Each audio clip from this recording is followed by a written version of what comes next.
L. Yeshodha, National Secretary Dr. Kavitha Ravi. They have all joined. Our State President Dr. Arun Singh, our State Secretary Dr. Pradeep Singh. I also welcome our eminent international speakers, Dr. Ravi Kashyap from University of Illinois, USA, Dr. Pooja Kashyap from University of Texas, USA. They have taken their precious time out during this odd hour because it is the midnight there. For our state, they have done it. So thank you. I also welcome Dr. Sarupa Mitra from Rajiv Gandhi Cancer Institute and Research Center in New Delhi. I welcome Dr. Bibhuti Kashyap. He is the most qualified ophthalmologist of our state with 12 international and national degrees. हम इस कार्यक्रम से जुड़े सभी civil surgeon, सभी स्वास्थ्यकर्ताएं, खासकर सभी धर्म के धर्मगुरु, आदिवासी समाज से जुड़े धर्मगुरु, माननीय पाहन समुदाय को जो इस कार्यक्रम से जुड़े हैं, उन सबका अभिवादन करती हूं।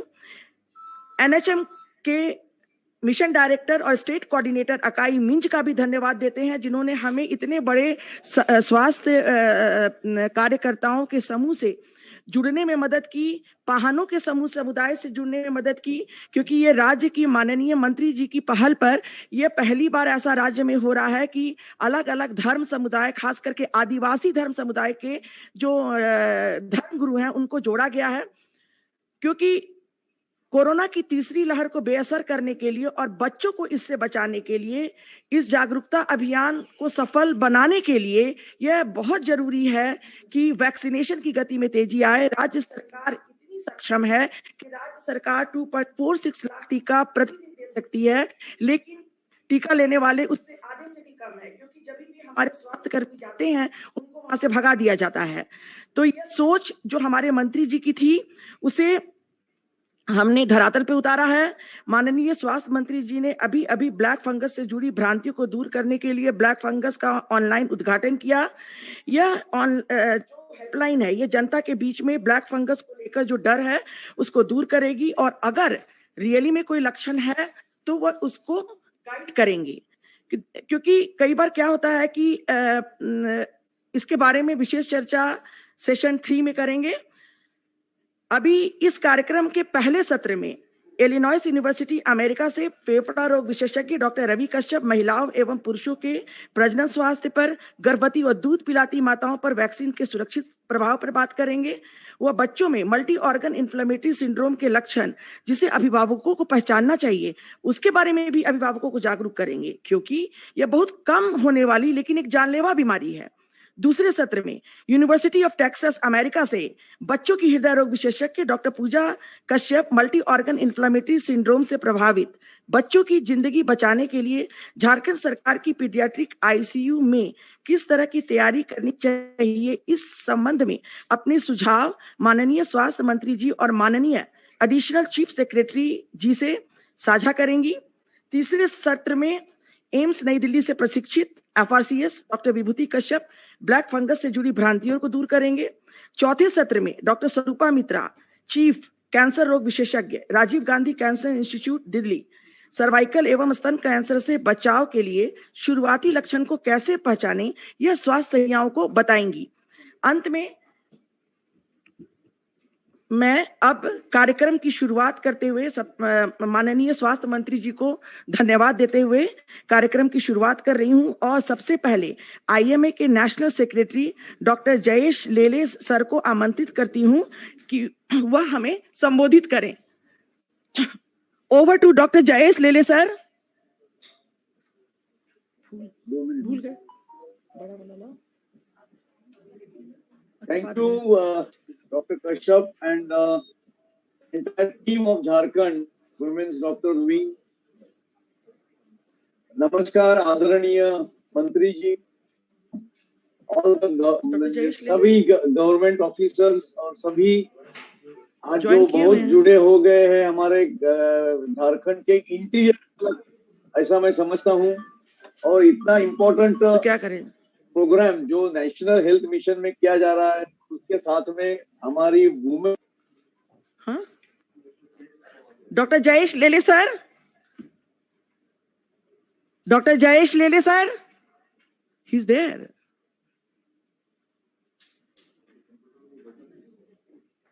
अभी तो दिख रहे थे. Okay, so can we go to you? Don't waste time. Dr. Jayesh Lele sir. Yeah, I'm there. I'm talking here, and Okay, he's talking. Yes. Namaskar. Can you hear me? I am audible. Yes, yes, very much. माननीय मंत्री, सभी government officers और सभी important आज हमारे झारखंड के interior तक जुड़े हैं, जैसे आपने बताया, और इस नेशनल हेल्थ मिशन के प्रोग्राम में जहां आज हम लोग लास्ट 1.5 साल से कोरोना के विषय में फाइट कर रहे हैं, हमारे आज वॉर चल रहा है, और उसी के साथ में मैं आईएमए के इंडियन मेडिकल एसोसिएशन जो वुमेन डॉक्टर्स विंग के कार्यकर्ता है डॉक्टर कश्यप झारखंड से, और इन्होंने इतना अच्छा प्रोग्राम अरेंज किया है, मैं दोनों को धन्यवाद देता हूं। और इंडियन मेडिकल एसोसिएशन हेडक्वार्टर की तरफ से आपको जो भी हेल्प चाहिए वो हम करने को तैयार है। इंडियन मेडिकल एसोसिएशन ने पहले ही बताया है कि हम लोग 150-200 सेंटर खोलने के लिए तैयार है वैक्सीन के लिए, क्योंकि आज हम लोग समझते हैं कि वैक्सीन ये सबसे इम्पोर्टेंट टूल हमारे हाथ में है एक कोरोना को फाइट करने के लिए। और अभी जैसे आपने बताया कि ब्लैक फंगस हेल्पलाइन जो हमारे को 1.5 साल से नहीं मालूम था, लेकिन आज ये अचानक कार्यरत हो गया है कोरोना के खत्म हो गया।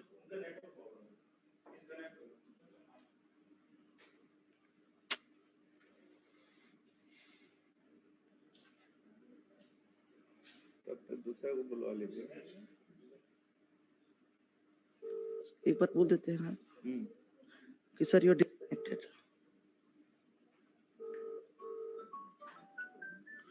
Sir, you are disconnected. Hello. नहीं, अभी again started. There is some problem with the net, I think, but it is now I'm on. Yes, sir. Yeah. तो मैं जैसे आपने बताया वैक्सीन सबसे इम्पोर्टेंट चीज है। वैक्सीन के टूल में आईएमए सबके लिए तैयार है, और गांव-गांव में जैसे जैसे वैक्सीन बढ़ेगा तभी उन लोगों को मालूम पड़ेगा कि इतना इम्पोर्टेंस जो कोरोना का फाइट करने के लिए जरूरी है। आज के तारीख में हमारे 3rd वेव की आशंका है, 3rd वेव की तैयारी करनी चाहिए। 3rd वेव में, 2nd वेव में हमने देखा स्टैटिस्टिक्स वाइज की काफी एरियाज में जहां रूरल एरियाज है या काफी एरियाज में जहां हेल्थ का वैक्सीनेशन कम हो गया है, वही एरिया में आज जास्ती पेशेंट भी पाए गए, और हमने देखा कि 4 लाख के करीब हमारे पेशेंट पहुंच गए थे। लेकिन अभी वो आंकड़ा जो है वो कम हो रहा है, और इसके बारे में हम इंडियन मेडिकल एसोसिएशन की तरफ से गवर्नमेंट को धन्यवाद देना चाहते हैं। अच्छी तरह से सभी स्टेट ने कार्य करके इसको आज रोकने की कोशिश की है। आज के तारीख में 1,30,000 खाली पेशेंट्स पाए गए हैं, डेथ रेट भी कमती हो गया है। तो मैं वुमेन डॉक्टर्स विंग को और नेशनल हेल्थ मिशन को हमें आईएमए के तरफ से धन्यवाद देता हूं, और हमारे तरफ से इंडियन मेडिकल एसोसिएशन की तरफ से हमारे सभी डॉक्टर गवर्नमेंट के कार्यक्रम में जुड़े रहेंगे, ऐसे मैं आपको आश्वासन देता हूं। Thank you so much for allowing me to speak. Thank you. Thank you so much for supporting the Women Doctors Wing Jharkhand chapter. अब मैं honourable additional chief secretary Jharkhand Arun Singh ji को आमंत्रित करती हूं कि वो हमें एड्रेस करें, संबोधित करें। नहीं है सर। आज की इस अंतर्राष्ट्रीय जन जागरूकता ऑनलाइन कैंपेन के उद्घाटन करता हमारे राज्य के अत्यंत लोकप्रिय और बहुत ही कर्तव्यनिष्ठ माननीय मंत्री श्री बन्ना गुप्ता जी,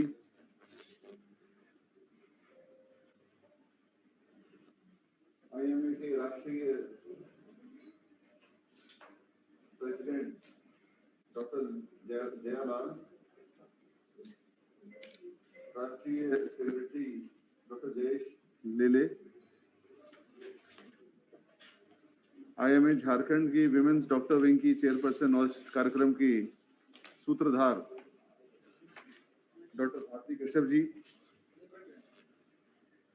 इस सेशन में पार्टिसिपेट करने वाले डॉक्टर रवि कश्यप साहब जो यूएसए से हमारे साथ जुड़े हुए हैं, डॉक्टर पूजा कश्यप अमेरिका से यूनिवर्सिटी ऑफ टेक्सास यूएसए, हमारे झारखंड के होनहार डॉक्टर विभूति कश्यप जी जो यहीं पर हमारे साथ बैठे हैं, डॉक्टर स्वरूपा मित्रा जो Rajiv Gandhi Cancer Institute and Research Centre में चीफ हैं gastrointestinal and genitourinary radiation oncology department में। तो ये एक ऐसा अवसर है जब पूरा विश्व विशेषकर भारत इस कोरोना की दूसरी लहर की चुनौती का सामना कर रहा है।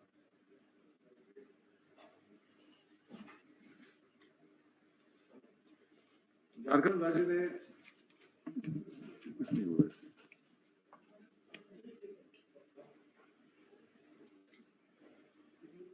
काफी सुनियोजित स्ट्रेटजी अपनाते हुए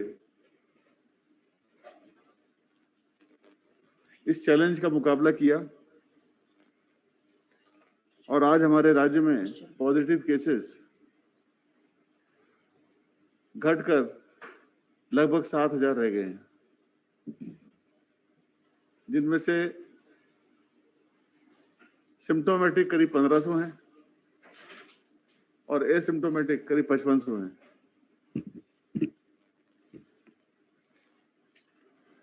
राज्य सरकार ने बहुत पहल की और ऑक्सीजन बेड्स को 9,500 से बढ़ा करके 27,000 किया with in span of 1 month.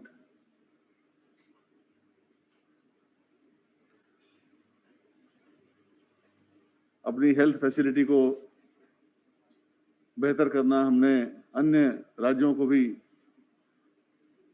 इस राज्य से ऑक्सीजन भेजी, 10 राज्यों को, इवन नेपाल को हमने ऑक्सीजन भेजी। दवाइयों की कमी नहीं होने दी। अब तक हम लोग कोरोना किट के रूप में करीब 1.5 लाख किट का वितरण कर चुके हैं। जो भी पॉजिटिव पाए गए, lot of people have recovered. तो ओवरऑल सिनेरियो ये है कि अभी कोरोना का जो इम्पैक्ट है वो काफी कम हो रहा है। हमने राज्य के ग्रामीण क्षेत्रों में भी गहन अभियान चलाया है। जो एक भय था कि ग्रामीण क्षेत्रों में कोरोना का प्रतिकूल प्रभाव पड़ सकता है, एडवर्स इम्पैक्ट पड़ सकता है, and out of 50 lakh houses targeted to be surveyed, we have surveyed around 44 lakh houses so far out of 50 lakhs, और इनमें करीब 2.25 करोड़ लोगों का हमने जांच की है। और जांच के क्रम का एक एडवांटेज ये हुआ है कि कोरोना के तो खैर बहुत कम मिले हैं, 0.6% हमको केसेस मिले। We have tested for around 1,70,000 people, and out of that only 830 have been found to be positive. But इसका एक एडवांटेज हमको हुआ कि टीबी के हमको करीब 15,000 मरीज मिले, शुगर के हमको, डायबिटीज के 1 लाख मरीज मिले, बीपी और हार्ट पेशेंट करीब 1 लाख लोग मिले। तो इनका भी हमने साथ साथ इलाज करना आरंभ किया है। इसी क्रम में ये जो ब्लैक फंगस है, म्यूकोरमाइकोसिस, ये बीमारी भी अपना थोड़ा पैर पसारना शुरू किया है। और इसे टैकल करने के लिए जो हमारे पास दवा थी कालाजार की, एम्फोटेरिसिन बी, उस दवा का सदुपयोग किया. We have created a special ward in our RIMS, and we have requested Government of India to provide us more such medicine for tackling this black fungus. लेकिन उतनी संख्या में अभी तक मिल नहीं पाया. मुझे उम्मीद है कि जल्दी मिलेगा. तो इस पर भी जो विशेषज्ञ हैं वो अपने विचार डालेंगे. ओवरऑल हम लोग का यही प्लान है कि झारखंड की हेल्थ सर्विसेज को हम बेहतर करें, यहाँ के इंफ्रास्ट्रक्चर को, यहाँ की मैन पावर को. जो थर्ड वेव आने वाली है उसकी भी हम तैयारी कर रहे हैं. And we have already prepared a manual which would be very soon launched jointly by Honorable Chief Minister, by Honorable Minister. That manual is ready. We had national convention through webinar, and WHO and doctor from AIIMS and NIMHANS and Medanta and our own doctors, they all participated. Paediatricians की यहाँ कमी है, तो हमने ये plan किया है कि जो हमारे दूसरे डॉक्टर्स हैं उनको हम पीडियाट्रिक्स की जो बेसिक कंसेप्ट्स हैं उनका प्रशिक्षण दिला करके उनको भी तैयार करेंगे. जैसे कहते हैं कि एक वार्ड में 3 पीडियाट्रिशियन होना चाहिए. वार्ड्स भी जो बच्चों के लिए चाइल्ड फ्रेंडली वार्ड्स है, that are being prepared in small towns, 50 bedded hospitals with child friendly atmosphere, कि बच्चे को ऐसा न लगे कोई अनजान जगह आ गया है. उनके लिए जो विशेष वेंटिलेटर्स होते हैं, उनके लिए जो विशेष बाईपैप होते हैं, उनके लिए दवाइयों का भी प्रोक्योरमेंट का हम लोग अभी से शुरू कर दिया है. अगर वेव नहीं भी आती है तो कम से कम हम तैयार रहेंगे कभी भी आने वाले समय में, that all facilities will be utilise like what I told, कि हमने जो रूरल हेल्थ सर्वे करवाया उससे हमें कोरोना के तो कम मिले लेकिन बाकी भी हमें मरीज मिले. तो ये जो मरीज मिले हैं इनका भी हम इलाज कर रहे हैं. तो हमको तो हमारे नागरिकों के अच्छे स्वास्थ्य की चिंता है. हम चाहते हैं कि हमारे राज्य के सभी नागरिक स्वस्थ रहें और अच्छा जीवन जिए. इस उद्देश्य को लेकर हम लोग आगे बढ़ रहे हैं. आज के इस कार्यक्रम में बहुत गहन चर्चा होने जा रही है. माननीय मंत्री जी ने अपना विशेष समय दिया है out of his very busy schedule, and I am thankful to the expert doctors, specialist doctors from abroad and from within the country who have spared so much of their valuable time.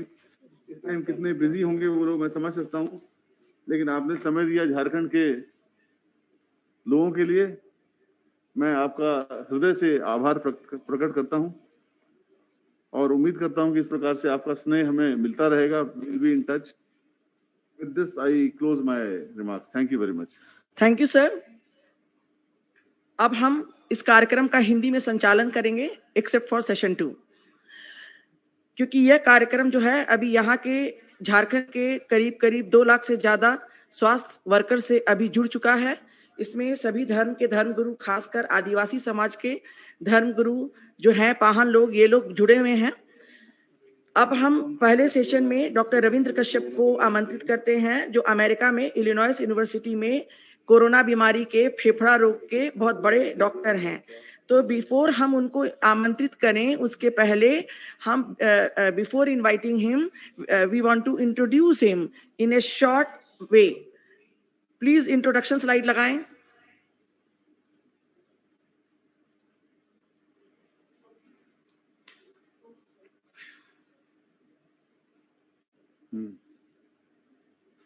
हम आपको संक्षिप्त में बताना चाहते हैं कि doctor Ravi Kashyap America में associate professor हैं यूनिवर्सिटी ऑफ इलिनॉइस में, और वहाँ पे वो वहाँ के बड़े अस्पताल में मेडिकल इंटेंसिव केयर यूनिट के डायरेक्टर भी हैं. और अमेरिका में कोरोना से जितनी तरह की मल्टीपल क्लिनिकल ट्रायल चल रही है उसके भी वो प्रिंसिपल इन्वेस्टिगेटर हैं. वो प्रिंसिपल इन्वेस्टिगेटर हैं for the ongoing trial involving treating patients with the convalescent plasma, prevention of thromboembolic event using Plavix, use of agent EBO5, a monoclonal antibody. He is a site lead for National Institute of Health conducted study for post-acute sequel of SARS-CoV-2. This is also known as long hauler syndrome. Okay, So now we welcome Ravindra Kashyap. Over to Dr. Ravi Kashyap. Over to you. आप उनका screen share कराइए.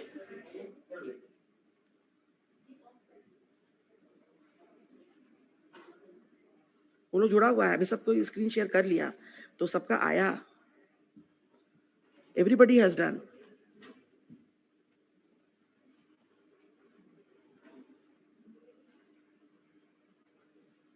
उन लोगों ने बहुत छोटा छोटा बनाया है अपना, ज्यादा बातचीत पर ही ध्यान देंगे. हाँ,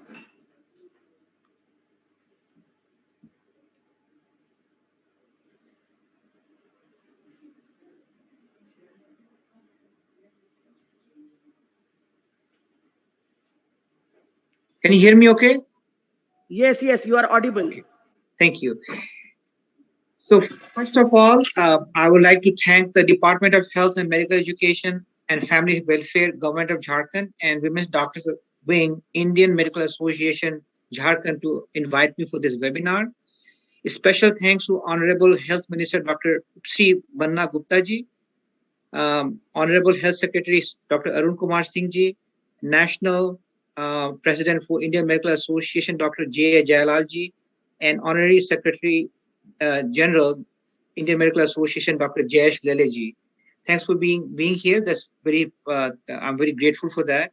And a special thanks to Dr. Bharti Kashyap for inviting me for this meeting. Health Sahiyas, Asha workers और आंगनबाड़ी वर्कर्स को मैं मेरा नमस्ते. सो आज में ये जो विषय है ये कोविड-19 टीका और प्रजनन स्वास्थ्य के बारे में है. सो जैसे हम लोग को मालूम है, जैसे आज बात हो रही है कि हम सभी बहुत चिंतित हैं कि कोविड की तीसरी लहर कब आएगी और हम लोग कैसे इसका से जूझेंगे. तो मैं भी झारखंड से हूँ, मैं बताना चाहता हूँ, मैं वहीं बड़ा हुआ हूँ. तो मुझे बहुत गर्व है और बहुत खुशी है कि झारखंड सरकार और झारखंड के जो चिकित्सक हैं अभी से इसके बारे में सोचना शुरू कर रहे हैं और तीसरे लहर की तैयारी शुरू कर चुके हैं. तो मुझे बहुत खुशी हुई इसको मुझे जानकर. इसके कोविड-19 टीका जो है ये कोविड संक्रमण को रोकने में बहुत फायदेमंद है. ये साबित हो चुका है कि जो कोविड टीका लगाते हैं उन लोगों को बहुत कम लोगों को कोविड का संक्रमण हो रहा है और जिसको संक्रमण हो भी रहा है उनको गंभीर बीमारी नहीं हो रही है. इसलिए ये बहुत जरूरी है कि सभी लोग कोविड का टीका ले लें. ये कोविड की तीसरी लहर को रोकने में काफी मदद करेगा. लेकिन हमें ये भी पता है कि इसके बारे में बहुत गलतफहमियां हैं. मैं चाहूंगा कि इस गलतफहमियों को आज दूर कर दूं और आपके सवालों का जवाब दूं. तो ये जो कुछ महत्वपूर्ण तथ्य हैं कोविड वैक्सीन के बारे में कि ये कोविड वैक्सीन ये परीक्षण से बहुत कठोर साइंटिफिक परीक्षण से गुजर के बने हुए हैं. कोविड वायरस ये जो वैक्सीन है ये कोविड वायरस के खिलाफ काफी प्रभावी पाए गए हैं. ये कोविड वैक्सीन जो है हमारे शरीर के लिए सुरक्षित पाए गए हैं. ये गलतफहमी है कि वैक्सीन लेने से हमें कोविड इन्फेक्शन होता है, ये ऐसी बात सही नहीं है. इन बातों की पुष्टि के बाद ही इस वैक्सीन को देने की सरकार से अनुमति मिली है. और कुछ भी गलतफहमियां हैं जो कि कोविड-19 टीका और प्रजनन स्वास्थ्य के बारे में है और मैं उसके बारे में बताना चाहूंगा. कोविड-19 टीका गर्भावस्था के दौरान दिया जा सकता है. कोविड-19 टीका दूध पिला रही माँ को दिया जा सकता है और ये सेफ है. यह टीका पुरुष और महिलाओं को बांझपन नहीं करता है. यह टीका प्रजनन शक्ति को कम नहीं करता है. कोविड टीका माहवारी या मासिक धर्म को प्रभावित नहीं करता है और अगर किसी महिला को अगर मासिक धर्म हो रहा है तो वो टीका ले सकती हैं. जो जरूरी बातें हैं कि कोविड संक्रमण के खिलाफ सावधानी बरतें. कोविड-19 का टीका जल्द से जल्द लगा लें. कोविड-19 के संक्रमण और कोविड-19 के टीके के बारे में अफवाहों पर विश्वास नहीं करें. अपने डॉक्टरों से सलाह लें. कोविड संक्रमण एक बार होने के बाद दोबारा भी हो सकता है तो सुरक्षात्मक तरीकों को अपनाना नहीं छोड़ें. छोटे बच्चों को भी कोविड संक्रमण हो सकता है तो उनके लिए भी सुरक्षात्मक तरीकों को अपनाएं. कोविड वैक्सीन लगाने के बाद कुछ लोगों को मामूली दुष्प्रभाव जैसे कि सर्दी बुखार हो सकता है। चिंतित ना हो, अपने डॉक्टरों से सलाह लें, बुखार कम करने की दवा लें, ये प्रभाव 1 या 2 दिन में खत्म हो जाते हैं। और मैं आप मिस्सी के बारे में बात करना चाहूंगा। मिस्सी और MIS-C ये है multi system inflammatory syndrome in children. Basically ये है क्या कि कोविड संक्रमण के बाद में कुछ बच्चों को ये कॉम्प्लिकेशन हो सकता है, जिससे उनके बहुत से अंगों को नुकसान पहुंच सकता है। तो ये बात जरूरी है कि जानना कि जो मिस्सी है कोविड संक्रमण के होने के हफ्तों बाद हो सकता है। कि बच्चे ठीक हो जाते हैं, उसके बाद उनको मिस्सी हो सकता है। कई बच्चों को जब कोविड संक्रमण होता है तो उनको बहुत उनको गंभीर बीमारी नहीं होती है, हल्की बीमारी होती है और वो ठीक हो जाते हैं। लेकिन इन बच्चों को भी हो सकता है कि 3-4 हफ्ते के बाद उनको मिस्सी हो जाए। सो ये जानने के बाद ये बहुत जरूरी है कि बच्चों के माँ बाप और बच्चों के चिकित्सकों को ये मिस्सी के बारे में जानकारी हो, ताकि वो जब भी शक हो कि बच्चों को अगर मिस्सी होने वाला है तो तुरंत उनकी जांच करें और उनकी चिकित्सा कर पाए। तो ये देखिए एक तस्वीर दिखाई है जिसमें तो बताता है कि कैसे कहाँ नुकसान पहुंच सकता है। तो मान लीजिए कि अगर दिल में अगर उसको नुकसान पहुंचा तो उनका रक्तचाप और ब्लड प्रेशर कम हो सकता है। अगर फेफड़े में अगर लग गया तो उनके शरीर में ऑक्सीजन की कमी हो सकती है। अगर दिमाग में उनको नुकसान पहुंच गया तो बच्चे बोलेंगे कि बहुत सर दर्द कर रहा है, बहुत थकावट हो रही है। अगर उनके गुर्दे को भी नुकसान पहुंच सकता है, उनको बदन दर्द होगा काफी, इनको कंजंक्टिवाइटिस से आंख आ सकता है, इनके शरीर पर लाल चकत्ते हो सकते हैं, इनके पेट पर भी बीमारी हो सकती है और उनको दस्त और उल्टी हो सकती है। तो ये बात जानने के बाद ये होना चाहिए कि अगर बच्चों को ये लक्षण जो मैं बताने वाला हूँ वो तो तुरंत चिकित्सकों से सलाह लें। जरूरी नहीं है कि मिस्सी की वजह से हुआ है, लेकिन हो सकता है और इसके लिए डॉक्टर उनको जांच करेंगे। तो अगर बच्चे बोलते हैं कि उनको बुखार है, पेट दर्द है, उनको उल्टी हो रही है, दस्त हो रहा है, उनके त्वचा पर लाल चकत्ते और स्किन रैश हो रहा है, उनकी आंख आ रही है जिसको कंजंक्टिवाइटिस बोलते हैं, उनके गर्दन में दर्द हो रहा है और उनके सर में दर्द हो रहा है, तो डॉक्टर के पास ले जाएं। वो जांच करेंगे, बताएंगे कि हो सकता है कि मिस्सी के चलते है कि नहीं और उनका इलाज करेंगे।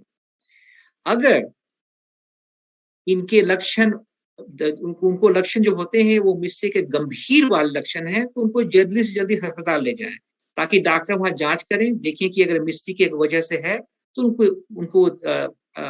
उनको जांच करेंगे और उनकी चिकित्सा करेंगे। तो वो कैसे लक्षण है? उनको सांस लेने में तकलीफ हो रही है, बच्चे बोलेंगे मेरी छाती में दर्द है और हो सकता है कि ये बोले कि छाती में दबाव है जो कि जा ही नहीं रहा है।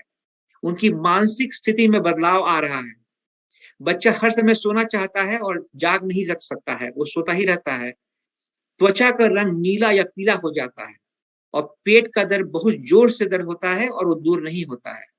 तो ऐसे होने के बाद अगर उनको लक्षण हो तो जरूर उनको अस्पताल में ले जाए। तो मैं इतना बताने के बाद मैं आपको धन्यवाद देता हूँ सुनने के बारे में। हो सकता है कि इससे आप लोगों को जो वैक्सीन के बारे में जो गलतफहमियां हैं उससे दूर हुई और कम से कम मिस्सी के बारे में कुछ मालूम हुआ। और मैं कोई भी सवाल हो तो उसका जवाब देने के लिए मैं मौजूद हूँ। धन्यवाद। आपसे बहुत सारे झारखंड के जो सैयाएं हैं और खास करके जो धर्म गुरु हैं वो जुड़े हुए हैं। तो अब मैं उनको पाहनों को आमंत्रित करती हूं कि वो अपने सवाल डॉक्टर रवि से पूछें।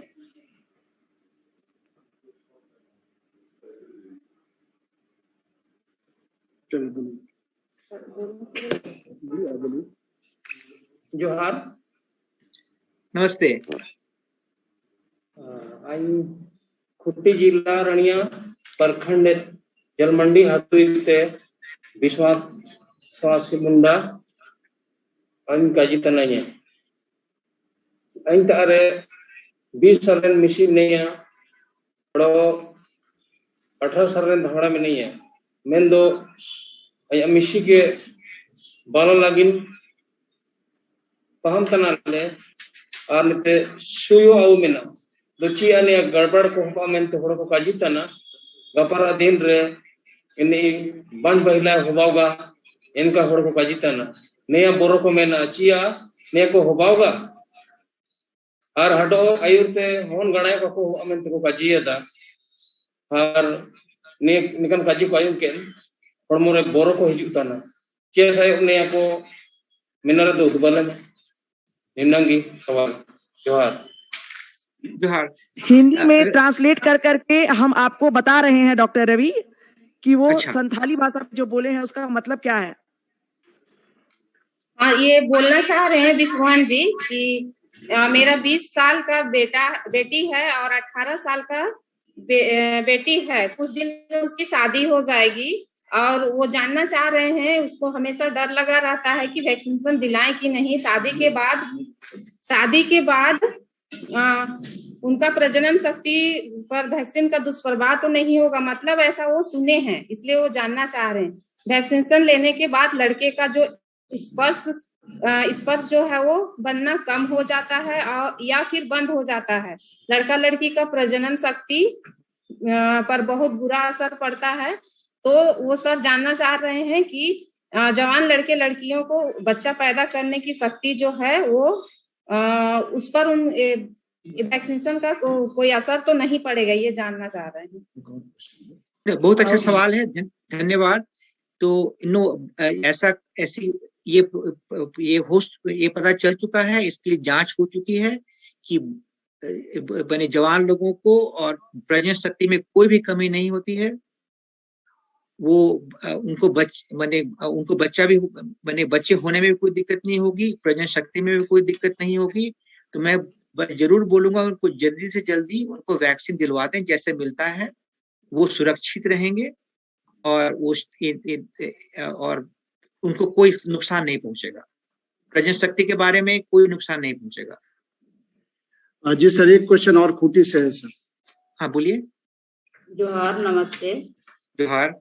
खूंटी जिला खूंटी प्रखंड के गुजोरा पंचायत के हुटा टोली गांव के पंचायत प्रतिनिधि हैं, वार्ड सदस्य जी। तो हम जाने चाहिए कि पहला वैक्सीनेशन ले ली कोविड-19 का, तो उसके बाद में 1 महीना बाद गर्भवती हो जा रही, तो जाने चाहते कि जब गर्भ में हमारा बच्चा रुक जाए तो ऊपर कोई बुरा असर तो नहीं पड़ी और आगे का टीका ले सकीला कि नहीं ले सकीला, से थोड़ा बता दो।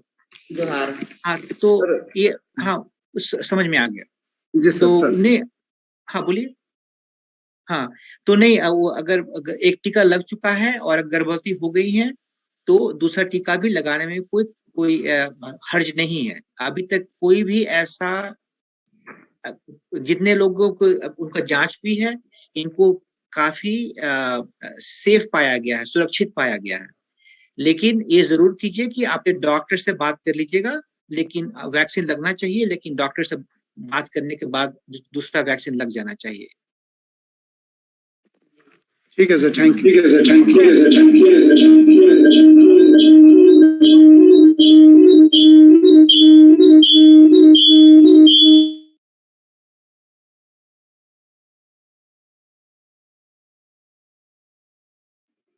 इसके बाद आपकी आवाज नहीं, और कोई क्वेश्चन पूछेगा? अकाई जी। मेरा नाम सम्मान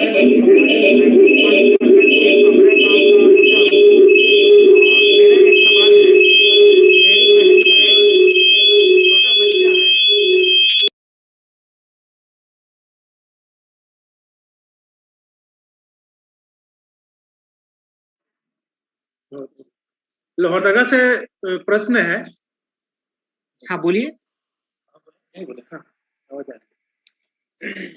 जी नमस्कार। नमस्ते जी।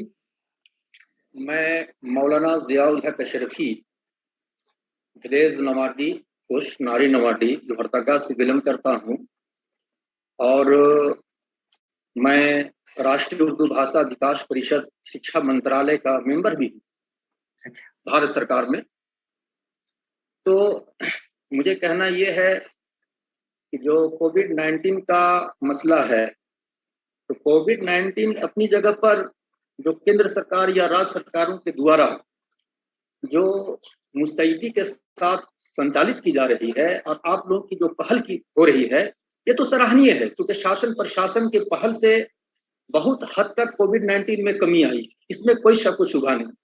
लेकिन जब पहला डोज ले लिया गया और वो कोविड-19 का मरीज नहीं था, अब वो लिया, उसके बाद वो कोविड-19 का शिकार हो जाता है, तो ये क्यों हो रहा है? ये मेरा असल सवाल है। उसके बाद फिर दूसरा प्रश्न भी करूंगा।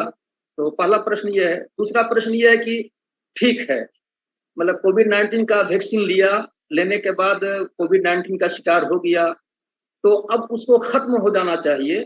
लेकिन खत्म होने के बजाय क्या है कि अक्सर व बेशतर ये शिकायत आ रही है कि उनकी मृत्यु हो जा रही है।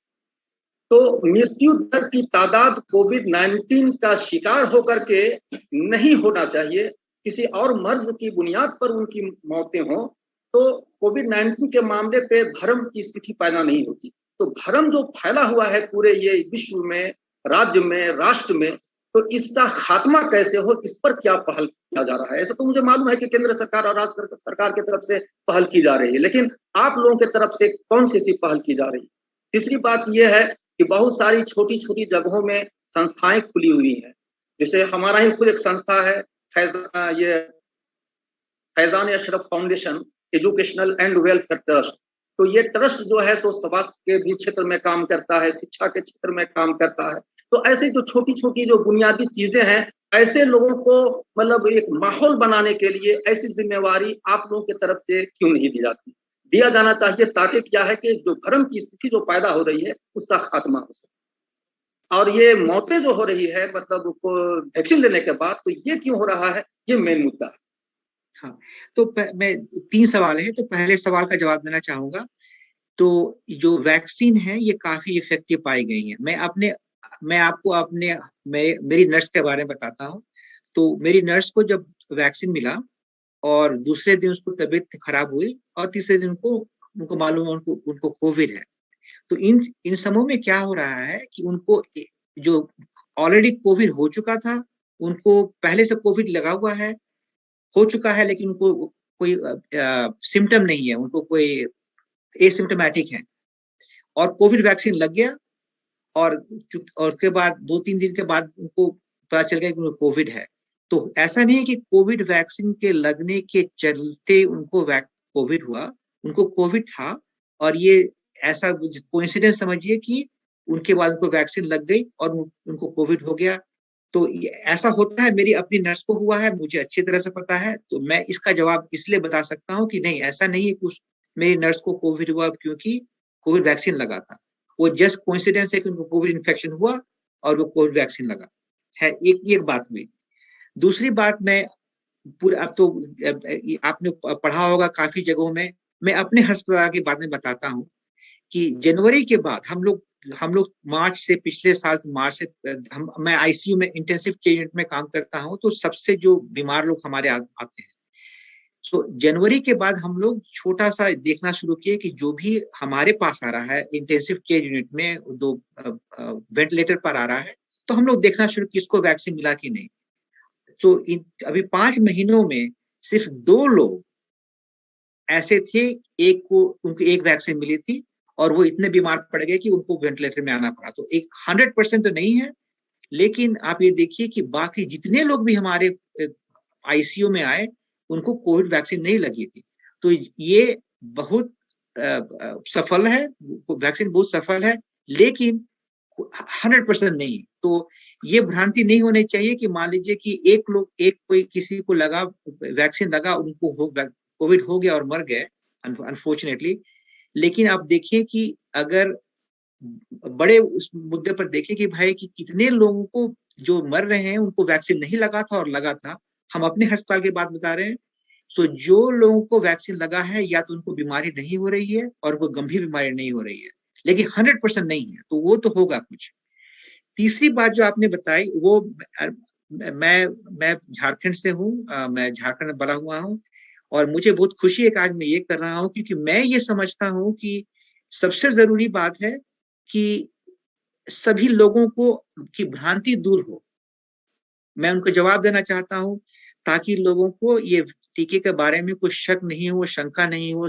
साफ साफ मैंने से बताया कि 100% नहीं, हो सकता है कि 100 लोगों को लगेगा, 1 लोग को उसमें लगने के बाद भी, वैक्सीन लगने के बाद में मरेंगे, लेकिन कम से कम 99 बच रहे हैं। वो हमारी जिम्मेदारी है, आपकी जिम्मेदारी है कि लोगों को समझाना कि भाई देखो ऐसी बात है, लेकिन वैक्सीन ले लो, इसमें कोई लगाना बहुत जरूरी है। तो नहीं, मैं एकदम मानता हूँ आपने जो बताया कि गांव-गांव में छोटे-छोटे जो संस्थाएं हैं वहां पर बताया जाए, सिखाया जाए और भ्रांति दूर की जाए। मैं बहुत उसका मैं आपके साथ हूँ इस बारे में। नेक्स्ट सेशन को शुरू करें कि कोई क्वेश्चन है? और अकाई जी कोई क्वेश्चन और है? आपकी आवाज नहीं आ रही है।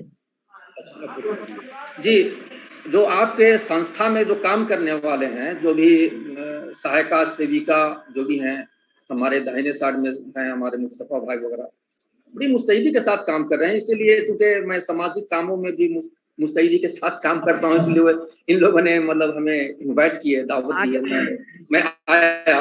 लेकिन अभी कुछ दिनों पहले की वाकया है, पैसे लेकर के पैसे लेने के लिए एटीएम से आया था एक शख्स। आगे कर दें, आवाज आ रही है? कर देंगे वाला। एटीएम में पैसा लेने के लिए आया था और वो क्या है कि किसी पुलिस वालों ने मतलब बोला कि भाई ऐसा है कि पैसा दे दो, अन्यथा क्या है कि तुमको वैक्सीन लेना होगा और वैक्सीन नहीं लोगे तो पैसा नहीं दूंगा। और आने वाला बिल्कुल चुस्त दुरुस्त तंदुरुस्त आया था। अब वो तो मौत बरहक है, ऐसा नहीं कि कोविड-19 के ही बुनियाद पर ही उसकी मौत हुई, लेकिन ये शिकायत आ रही है कि मतलब किसी और मामलात पर मौत हो रही है तो कोविड-19 का नाम दे दिया जा रहा है। ये ऐसी भ्रम को भी हम लोग को दूर करने की आवश्यकता है। अब खुदा ना खास्ता क्या है कि उसकी मृत्यु भी हो गई। अब मृत्यु हो गई तो वो बहुत ज्यादा मतलब रेशियो से वो भ्रम फैल जाता है, जबकि मौत तो किसी और भी कारणों से हो रही है। आज कोविड-19 है तो सिर्फ कोविड-19 की बुनियाद पर मौतें हो रही, इसी बात नहीं, कोई बुखार से मर रहा है, किसी और मर्ज से मौत हो रही, किसी और मामलात पर मौत हो रहा है। लेकिन तमाम चीजों को कोविड-19 का शक्ल दे देना, इससे हम लोग को काम करने में जो दुविधा हो रही है, इसको दूर करना सर जी बहुत ही निहायत जरूरी है। और इसके लिए जरूरी है कि छोटे छोटे संस्थाओं को ये जिम्मेवारियां दी जाए, ताकि क्या है कि इस काम को तरीके से करें और आपका काम सफलतापूर्वक केंद्र और राज्य और का मतलब काम हो। शासन प्रशासन के नजरियों में आप लोग डॉक्टर हैं, भगवान स्वरूप हैं आप लोग जैसे हरदिल अजीज को हम लोग, मैं दिल की गहराइयों से सलाम अदा पेश करता हूं और इस पर थोड़ा सा ध्यान दिया। दूसरा क्वेश्चन लेते हैं। शुक्रिया तहे दिल से आपको शुक्रिया करते हैं जनाब, आप हमारे साथ जुड़े। अब हम दूसरा क्वेश्चन इनवाइट कर रहे हैं। आगे अगला क्वेश्चन।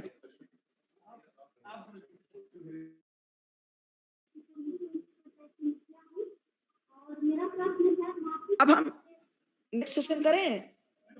बोलो, उधर से बोल रहा है।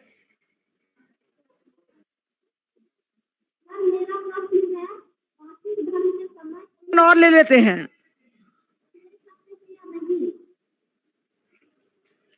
हाँ, तो मासिक धर्म में कोई दिक्कत नहीं होती है। तो अगर मासिक धर्म हो रहा है तभी भी आप वैक्सीन ले सकते हैं, ये सुरक्षित है और उसको प्रभावित नहीं करता है।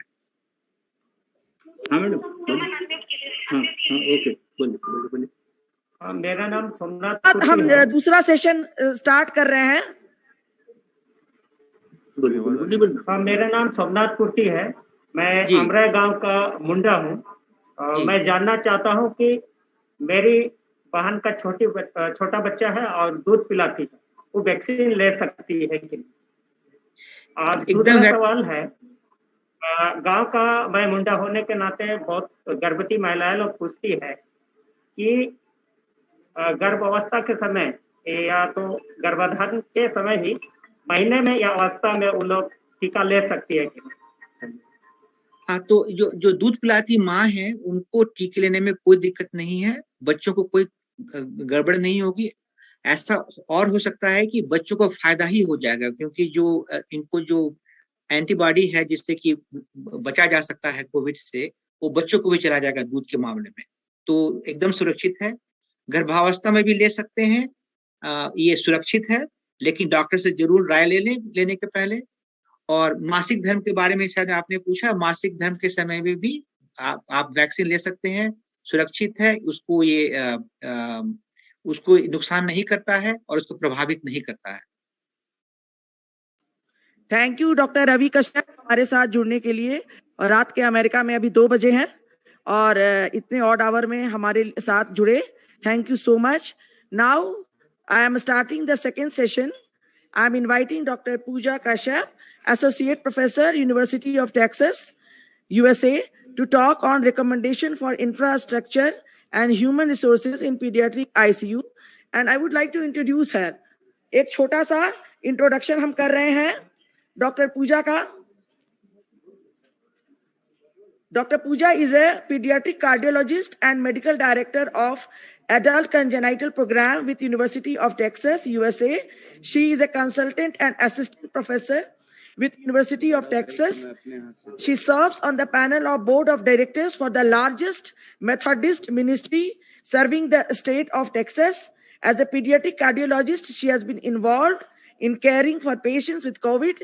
She is also involved with the largest sports screening program, August Heart Screening. She is involved in the network with NIH, Stanford, and Harvard, which develop and implement protocols for treating COVID-19 and MIS-C patients. So welcome, Dr. Pooja. Over to Dr. Pooja. Please share your screen. Over to Dr. Pooja. Thank you. Thank you. Can you hear me? Yes, you are audible. Okay.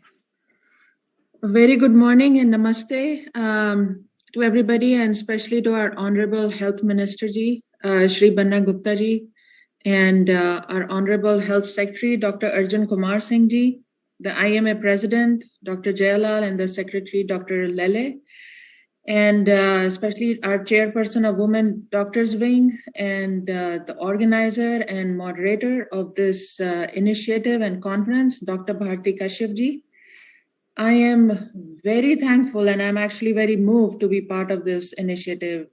मेरा हृदय से धन्यवाद है कि मुझे ये मौका मिला आज इसमें भाग लेने का और हेल्प करने का कि जो आप लोग फाइट कर रहे हैं कोविड के अगेंस्ट। जैसे कि आप सब लोग जानते हैं कि कोविड पेंडेमिक ने मेडिकल फील्ड और हमारी पूरी मैनकाइंड को एक डिफरेंट तरीके से ही चैलेंज कर दिया है। पिछले 1.5 साल से पूरा जिसे कहते हैं ना यूनिवर्स ही उसके गिरफ्त में आया हुआ है और हम उसके अगेंस्ट फाइट कर रहे हैं, बट इकट्ठे होके फाइट कर रहे हैं और हम लर्न कर रहे हैं जैसे जैसे हम आगे बढ़ रहे हैं। तो आज मैं आपका ध्यान सिर्फ कोविड रिलेटेड MIS-C की तरफ ले जाना चाहूंगी। जैसे डॉक्टर रवि कश्यप ने बड़े अच्छी तरीके से आप लोगों को बताया कि MIS-C क्या होता है और वो कैसे बच्चों को अफेक्ट करता है।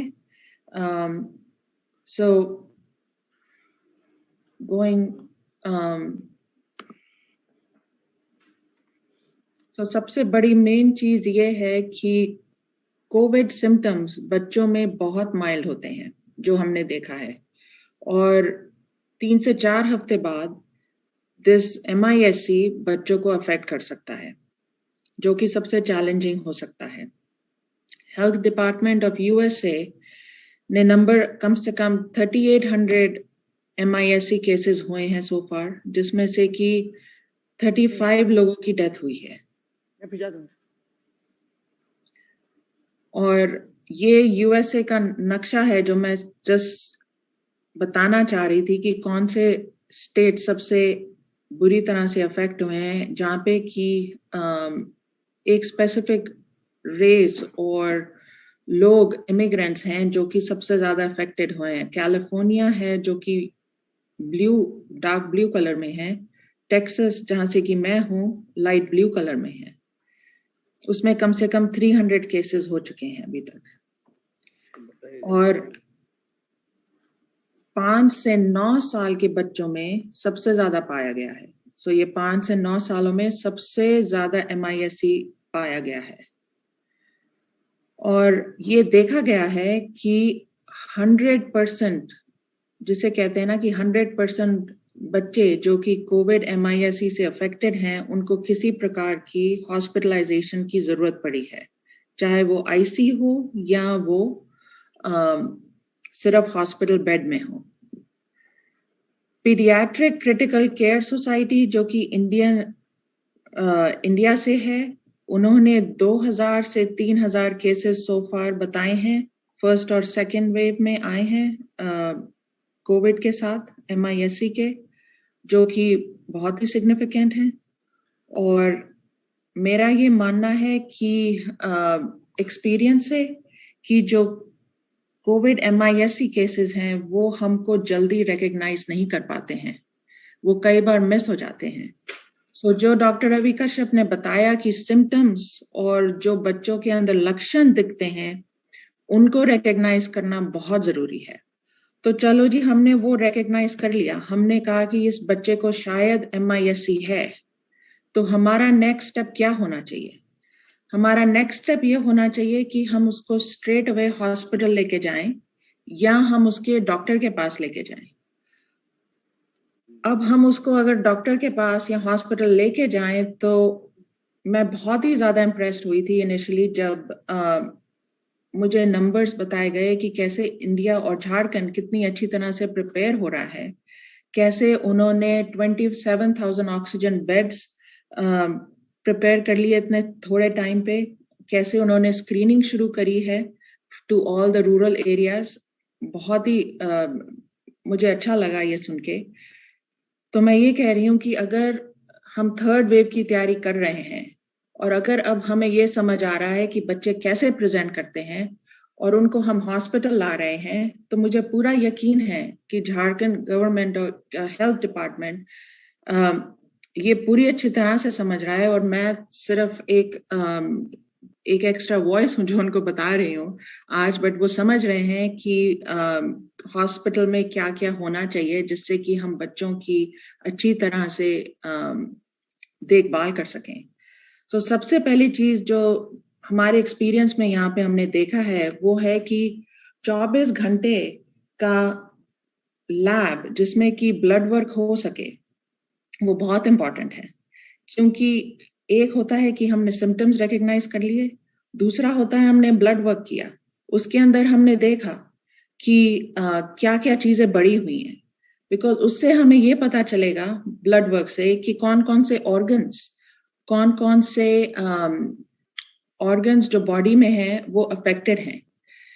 क्या हार्ट अफेक्टेड है, क्या किडनी अफेक्टेड है, क्या ब्रेन अफेक्टेड है, और उससे नेक्स्ट स्टेप हमें क्या करना है।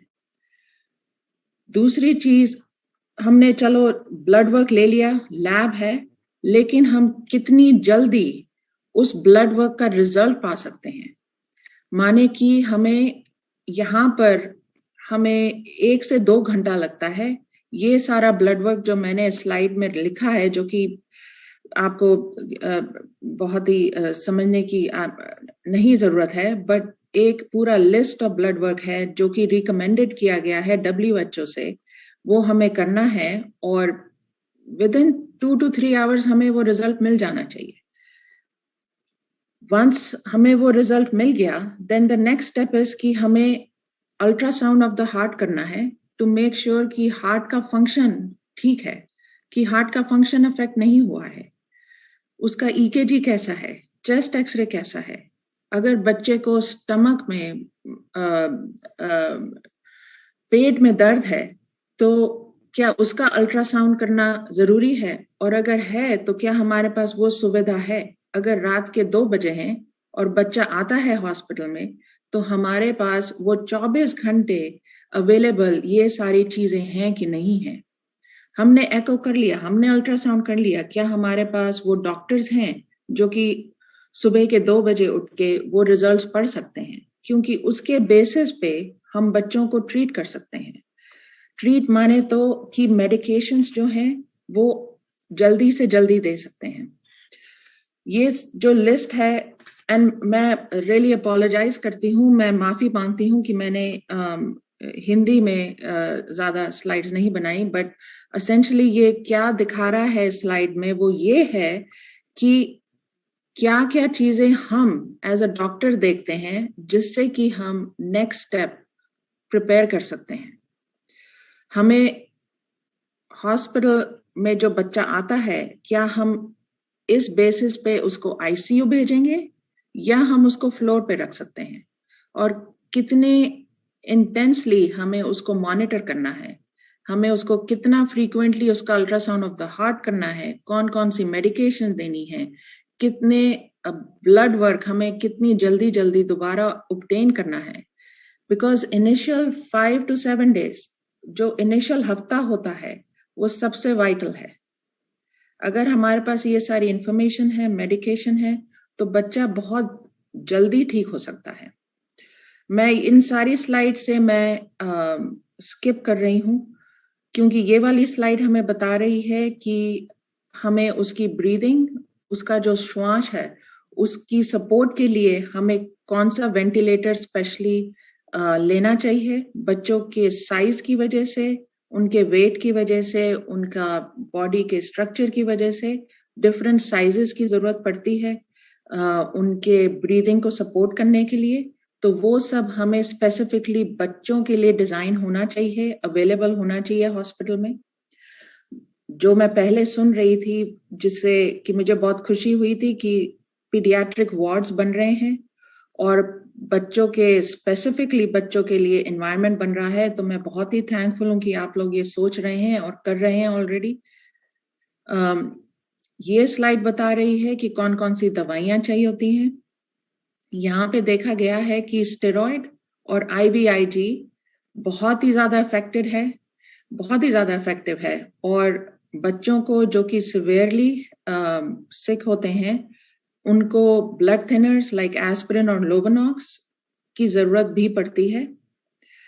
सो ये 3 मेडिकेशंस मैं कहूंगी कि ये हर एक अस्पताल में होने चाहिए, बिकॉज अगर ये मेडिकेशन फर्स्ट 12 to 24 आवर्स में बच्चे को मिल जाती है तो उसका आउटकम बहुत ही अच्छा दिखाया गया है।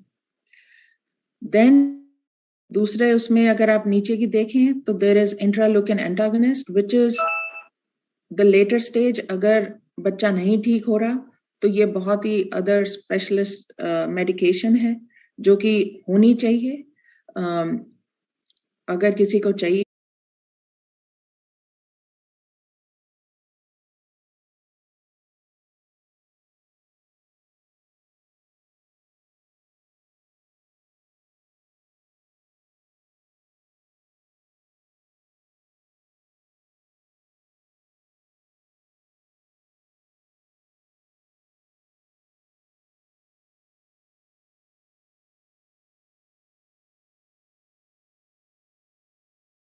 झारखंड से देश का सबसे बड़ा डाटा भेजा था और उसके लिए प्रेसिडेंट जो है ऑल इंडिया ऑप्थेल्मोलॉजिकल सोसाइटी के डॉक्टर महिपाल सचदेव, उन्होंने डॉक्टर विभूति को सम्मानित किया था। तो I really appreciate this. And doctor Vibhuti, आप अपना प्रेजेंटेशन दिखाएं, 5 स्लाइड्स है, इसके बाद क्वेश्चन आंसर लेंगे।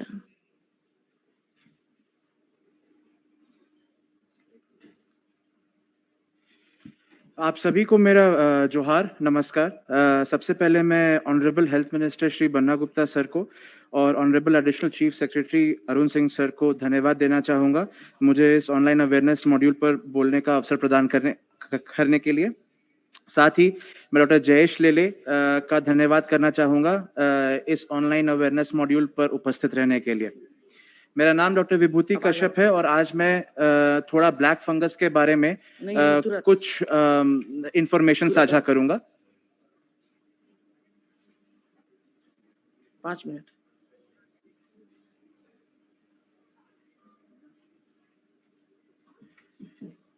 तो ब्लैक फंगस या म्यूकरमाइकोसिस, ये नाम हमने बहुत ज्यादा सुना है बीते हुए माहों में।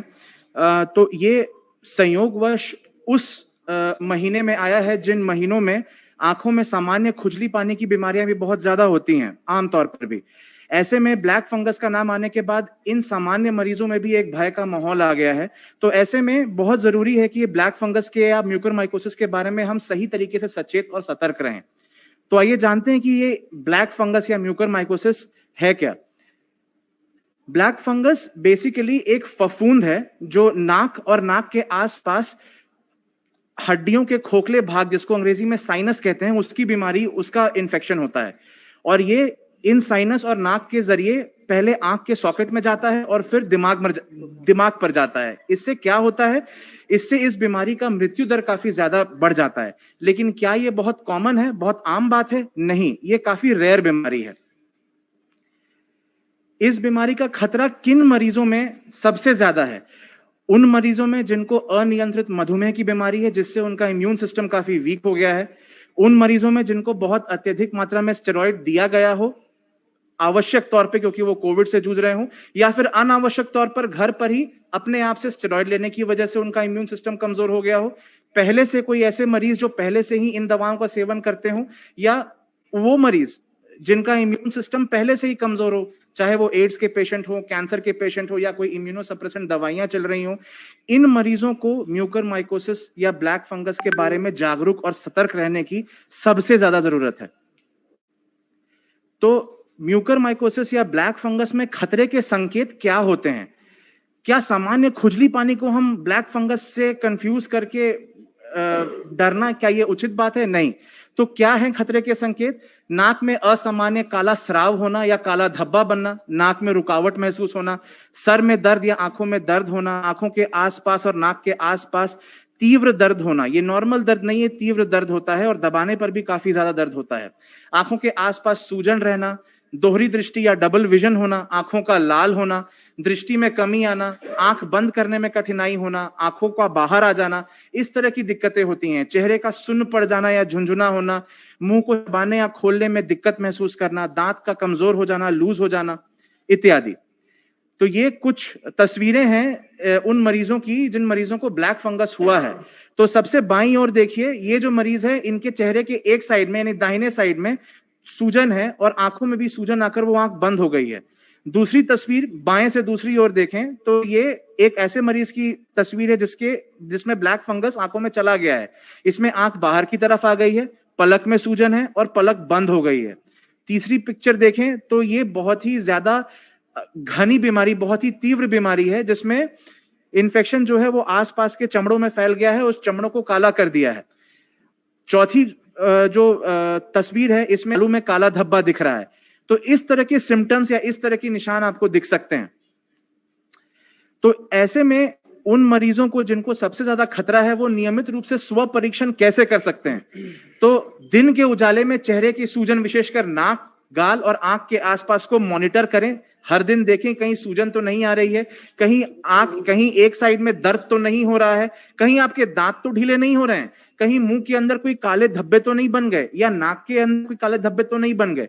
इसके लिए बहुत जरूरी है कि टॉर्च लाइट से हर दिन आप नाक में, मुंह में ये जांच अपना कर सकते हैं टॉर्च लाइट को मारकर। अगर इस तरह का संकेत आपको मिलता है तो आपको क्या करना चाहिए? आपको त्वरित तौर पर किसी भी नजदीकी नाक, कान, गले या आंख के डॉक्टर से संपर्क करना चाहिए, क्योंकि यही आपको सटीक तरीके से फिजिकल जांच करके, मतलब आपके प्रेजेंस में आपको छूकर, आपका जांच करके आपको बता सकते हैं कि क्या वाकई में आपको ब्लैक फंगस है या सिर्फ ये आपका वहम है या कोई और बीमारी है। तो कोविड से उबरने के बाद काला फंगस विकसित होने से बचने के लिए आपको क्या करना चाहिए? ये खासकर उन मरीजों के लिए जरूरी है जो इसके चपेट में आने के लिए सबसे ज्यादा रिस्क में है। जैसा मैंने आपको पहले बताया, मधुमेह के मरीज या जिसको स्टेरॉइड बहुत ज्यादा मिला है, तो क्या करना चाहिए? सबसे पहला, अनियंत्रित और अनावश्यक स्टेरॉइड का सेवन करना बंद करें। सलाह के अनुसार ही नियमित उपचार करें। यदि आप उच्च जोखिम में हैं तो नाक, कान, गले के डॉक्टर और नेत्र चिकित्सक से रेगुलरली अपना जांच करवाएं। गंदे मटमैले मास्क का प्रयोग मत करें। मास्क की हाइजीन, मास्क की स्वच्छता बहुत जरूरी है। अनियंत्रित रूप से भाप का सेवन नहीं करें। और ये सारी चीजें कोविड से ठीक होने के बाद कम से कम, ऐसे तो आपको हमेशा रखना चाहिए, बट कोविड से ठीक होने के बाद कम से कम 1 माह तक इन चीजों को नियमित रूप से पालन करें। हर दिन प्रतिदिन स्नान करें रगड़कर, और पैरों को हमेशा साफ कर कर बिस्तर पर जाएं, जिससे पैरों की धूल या मैल बिस्तर पर ना आए, बिकॉज आप सोने के समय मास्क का प्रयोग तो नहीं कर सकते हैं। यदि आपको ब्लैक फंगस डायग्नोज हो जाता है तो अगर आपको आपातकालीन कक्ष में जाने के लिए बोला गया या इमरजेंसी में जाने के लिए बोला गया, तो वहां आप क्या अपेक्षा रख सकते हैं? तो वहां पर नाक कान गले के डॉक्टर अथवा आंख के डॉक्टर आपकी जांच करेंगे। हो सकता है कि आपको सीटी स्कैन या एमआरआई के लिए बोला जाए और आपको दवाई चलाने के लिए अस्पताल में भर्ती किया जाए। ये दवाइयां इसकी बिना एडमिशन के नहीं चलती हैं, तो हो सकता है कि दवाई लेने के लिए आपको एडमिशन के लिए बोला जाए, और तीव्र बीमारी होने पर हो सकता है कि आपको नाक और साइनस का ऑपरेशन अथवा आंख का ऑपरेशन करने की सलाह दी जाए। तो संक्षेप में अगर बात करें तो नंबर्स बढ़ने के बावजूद भी ये अभी भी एक दुर्लभ और रेयर बीमारी है, और संक्रमण इसका फैलता नहीं है, इसीलिए सबको इससे डरने की जरूरत नहीं है। परंतु साथ साथ इस बीमारी की जानकारी होना बहुत जरूरी है, क्योंकि अगर इसे जल्दी पकड़ा जाए, अगर जल्दी नहीं पकड़ा जाए तो ये जानलेवा साबित होती है, और जल्दी पकड़ा जाए तो इसका संपूर्ण निदान भी बिल्कुल मुमकिन है। धन्यवाद। अब मैं आप सबका सवालों को आमंत्रित करना चाहूंगा, अगर कोई है तो। कुछ सवाल है? अकाई जी। नमस्ते मैडम। हाँ बोलिए। नमस्ते मैडम, मेरा नाम अनीता कुमारी है, अरवन सैया कोटा की हूँ। मेरा सवाल है, ब्लैक फिंगर्स क्या होता है, इनका पहचान क्या है? तो बता दिए, दूसरा क्वेश्चन पूछिए। वो बता दिया। ये ब्लैक फंगस एक तरह का फफूंद होता है जो आमतौर पे हवा में, मिट्टी में, इन सब जगह पे नॉर्मली भी पाया जाता है। ये अगर आपको इन्फेक्शन कर देता है तो नाक का, साइनस का और आंख का गंभीर बीमारी हो सकता है, जिसको समय पर पकड़कर ठीक नहीं किया गया तो ये जानलेवा भी होता है। सबको नहीं होता है। ये हर इंसान को नहीं होता है, इसका संक्रमण नहीं फैलता है, और ये काफी दुर्लभ बीमारी है, लेकिन इसका निशानों को पकड़े अगर तो जानकारी होनी चाहिए इसकी।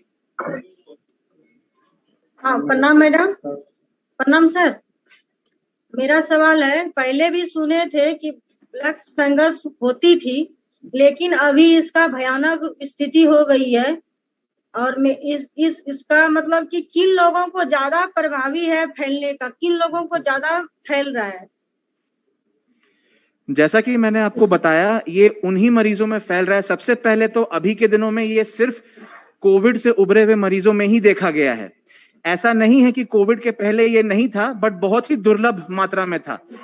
अभी सिर्फ कोविड से उभरे हुए मरीजों में है, और उन मरीजों में ज्यादा मिल रहा है जिनमें अनियंत्रित स्टेरॉइड चला है, अनियंत्रित मधुमेह की बीमारी है, या पहले से ही कोई बहुत लंबी बीमारी होने की वजह से उनपे कोई इम्यूनोसप्रेसेंट दवाइयां चल रही हैं, या फिर बहुत लंबे समय तक वो मरीज अस्पताल में भर्ती रहा है और उसको ऑक्सीजन चला है। दूसरा सवाल। मैं गढ़वा से बोल रही हूँ, सहिया साथी। मेरा सवाल है, ब्लैक फंगस का जो दवा है उसका साइड इफेक्ट क्या क्या होता है? इसकी जो दवाई होती है ये काफी कड़ी दवाई होती है। इसको तो आप अपने से ले सकते भी नहीं है, क्योंकि इसको नसों में देना होता है। आपको इसके लिए अस्पताल में भर्ती होना पड़ेगा। ये शरीर के बहुत सारे भागों को असर करता है, जैसे किडनी सबसे ज्यादा, लिवर, हार्ट, हर चीज को असर करता है ये। तो उसके लिए ये जो दवाई चलती है ये अस्पताल में चलती है, डॉक्टर की स्ट्रिक्ट निगरानी में, और हर दिन इसमें जांचें होती हैं, खून की, किडनी की, लिवर की, हार्ट की। तो ये इन सब चीजों को असर करता है, लेकिन इसका चिंता आपको करने की जरूरत नहीं है। वो डॉक्टर्स हैं, आप भर्ती हो जाएं और उसके बाद ही दवाई चलती है ये। अब हम आगे बढ़ते हैं। अकाई जी, अकाई जी, हम चौथा सेशन स्टार्ट कर रहे हैं। डॉक्टर स्वरूपा मित्रा, उसका पास स्लाइड है। इस टाइम हम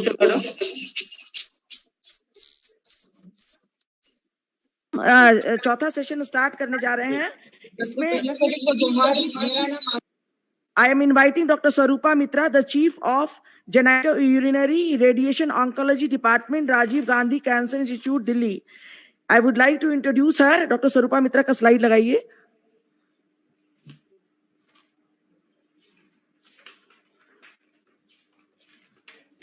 Dr. Sarupa Mitra is Chief of Gynecological and Genitourinary Radiation Oncology Department, Rajiv Gandhi Cancer Institute and Research, New Delhi. She has lots of awards, honors, and achievements. She is the nominated member Project Advisory Committee for Health Communication Department of Science and Technology, Government. She is the faculty in Radiation Oncology with ISRO, ESCO, and for PG students. Her area of interest is gastrointestinal and genitourinary cancer, gynecological cancers, and above all, she is my dearest classmate. And at the time of emergency, she has rescued me, as Dr. Ripunder Sekho was supposed to talk. She lost her husband due to COVID just 2 days back, and Dr. Sarupa Mitra pitched in to support me. Thank you, Dr. Sarupa. Welcome, Dr. Sarupa, and over to Dr. Sarupa Mitra.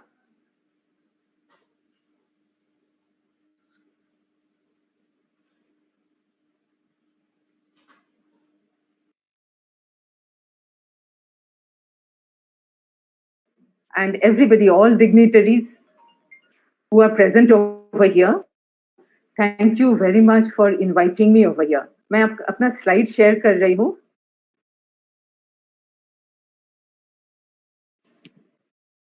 Visible है मेरा slides? Yeah. So आज although मेरा slides English में है, लेकिन मैं हिंदी में ही बात करूंगी, और जहाँ पे समझ में नहीं आए तो मैं क्वेश्चंस लेने के लिए भी तैयार हूँ. So सर्वाइकल कैंसर, आज हम सर्वाइकल कैंसर के बारे में बात इसलिए कर रहे हैं क्योंकि ये एक बहुत कॉमन कैंसर है इंडिया में खास करके, और स्पेशली जहाँ पे हम रहते हैं. मेरा भी घर झारखंड में है, मैं भी बिहार झारखंड की ही हूँ, तो उस जगह में सर्वाइकल कैंसर काफी कॉमन है. लेकिन ये एक ऐसी बीमारी है जिसकी रोकथाम हमारे अपने हाथ में है. ये एक प्रिवेंटेबल कैंसर है. तो एक बार पहले सभी महिलाओं के लिए बताना चाहते हैं कि सर्विक्स क्या है. ये होता है, ये आप देख रहे हैं, ये है बच्चेदानी, और ये बच्चेदानी का जो मुंह है इसे हम सर्विक्स बोलते हैं, और इस जगह की कैंसर की बात आज हम करेंगे. तो ये हम कब सोचते हैं कि सर्वाइकल कैंसर है. सर्वाइकल जब भी कोई औरत में, कोई महिला में कुछ सिम्टम्स होती हैं, जैसे कि उनको यौन संबंध के बीच में या यौन संबंध के समय कोई भी ब्लीडिंग हो, खून आना, महीने के बीच में, महीना एक बार महीने में आता है, 2 महीने के बीच में अगर खून आता है, या अगर महीना रुक गया है उसके बाद खून आता है, किसी भी तरह से का पानी आना महीने के रास्ते से, ये सारी चीजें हमें बताता है कि शायद इसमें बच्चेदानी का कैंसर हो सकता है. जरूरी नहीं है कि हो, लेकिन हो सकता है. अब हम ये देखें, अगर बच्चेदानी का कैंसर ये उस उम्र में होती है 40 से 60 के बीच में, और ये वही उम्र है औरतों में जिस समय उनकी जरूरत सबसे ज्यादा अपनी फैमिली में रहता है. वो इस समय सबसे ज्यादा काम करने के लिए, सारी रिस्पॉन्सिबिलिटी लेने के लिए उनकी जरूरत होती है इस फैमिली में, और ये एक कैंसर उसी समय औरतों में देखी जाती है. अब हम इंडिया की बात करें, अपने भारतवर्ष की बात करें अगर, तो इसमें ये एक नया डेटा है.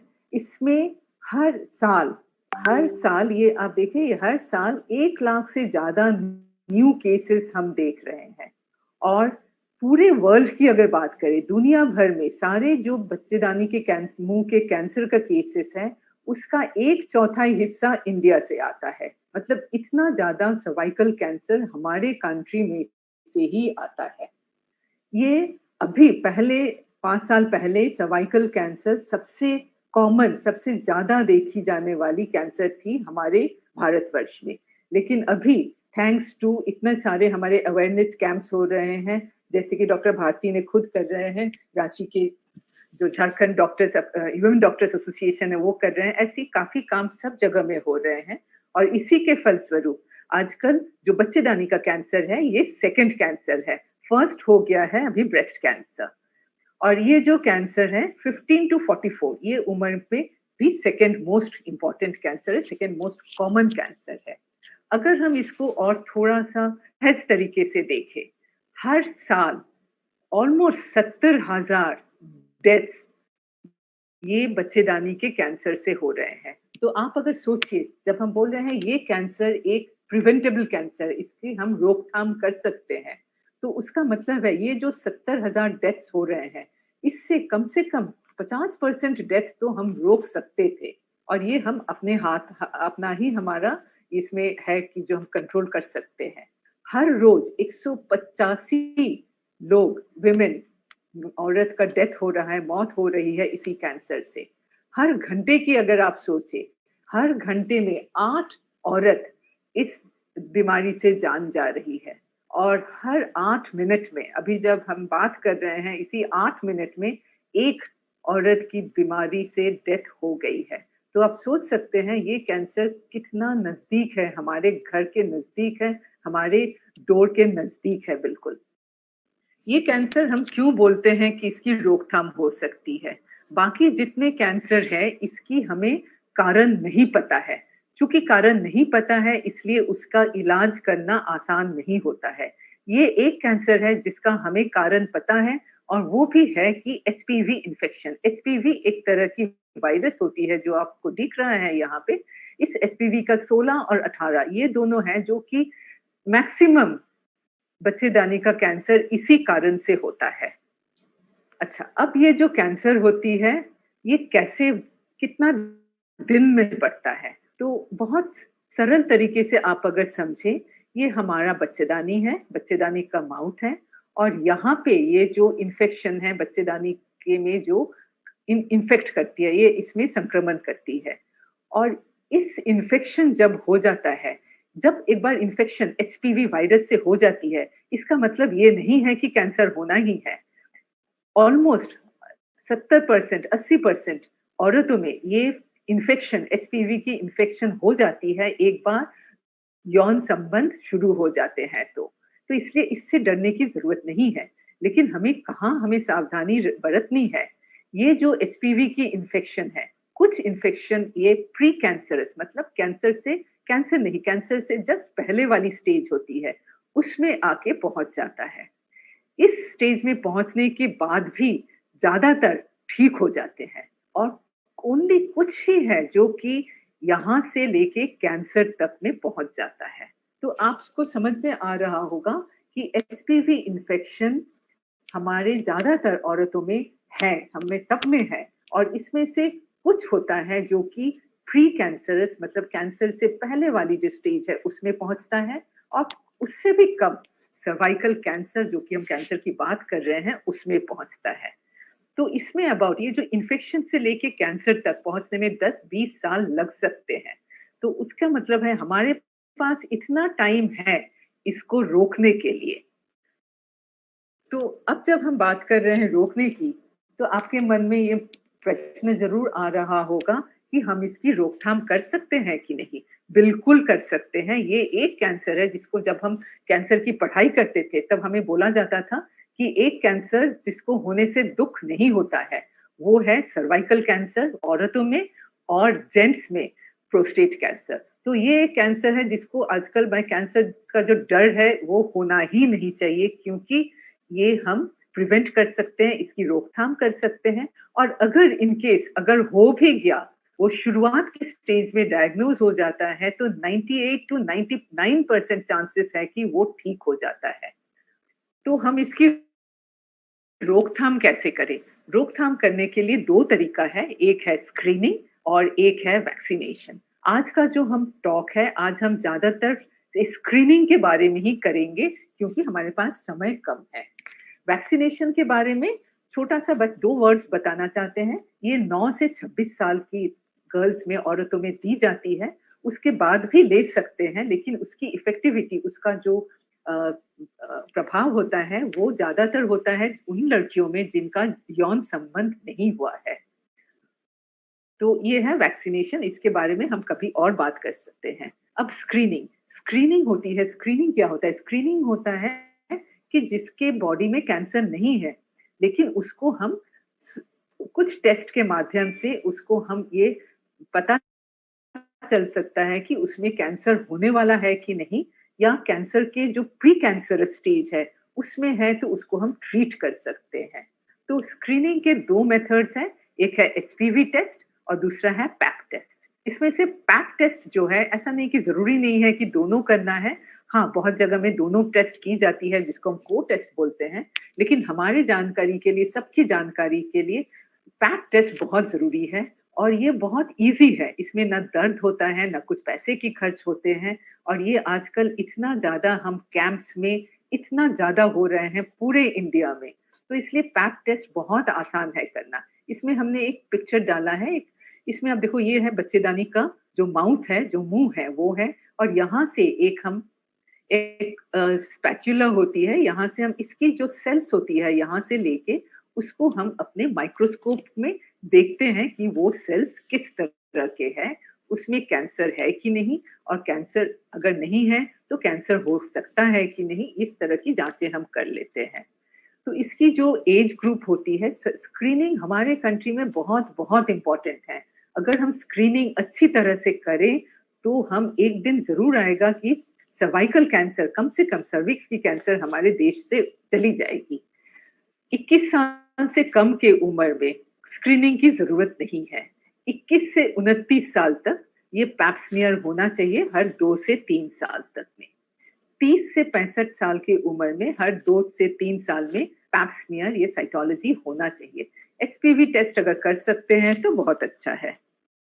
अच्छा, अब जो है इतना सब करने के बाद भी अगर हम देखें, यहाँ पे हमारे रेस्पेक्टेड मंत्री जी भी हैं, तो इनका, मंत्री जी का भी हम ध्यान यहाँ पे आकर्षित करना चाहते हैं। इतना कुछ हम जब कर रहे हैं, इनफैक्ट इसमें हमारे प्राइड है कि हम अपने कंट्री में इतना सारा चीजें कर रहे हैं, इतनी ज्यादा पैप टेस्ट हो रही है, इतना अवेयरनेस टॉक्स हो रहा है, इतना सिखाया जा रहा है, लेकिन उसके बावजूद भी हमारे जितना फीमेल हमारा पॉपुलेशन है उसमें से खाली 2.6%, 2.6% को ही स्क्रीनिंग मिल रहा है।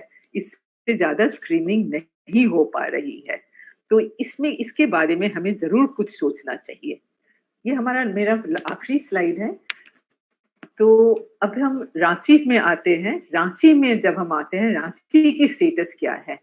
रांची में मैं यहीं से पढ़ी हूँ, यहाँ पे मेरा काफी समय बीता है, और अभी भी हमारा काफी फ्रेंड्स है। भारती कश्यप है जिन्होंने विमेंस डॉक्टर एसोसिएशन की लीडर है, ऐसे हमारे और भी फ्रेंड्स हैं जो कि काफी काम कर रहे हैं। ये कुछ जानकारी हमें मिली है। 23 सदर हॉस्पिटल में 11 में कॉलपुट हो गया है, एंड आई एम श्योर ये बहुत सारे, मे बी दिल्ली में भी इतना प्रावधान नहीं है। हमारे जो लोकल हॉस्पिटल्स है वहाँ पे जो लेडी डॉक्टर्स है उनको ट्रेनिंग दिया जा रहा है।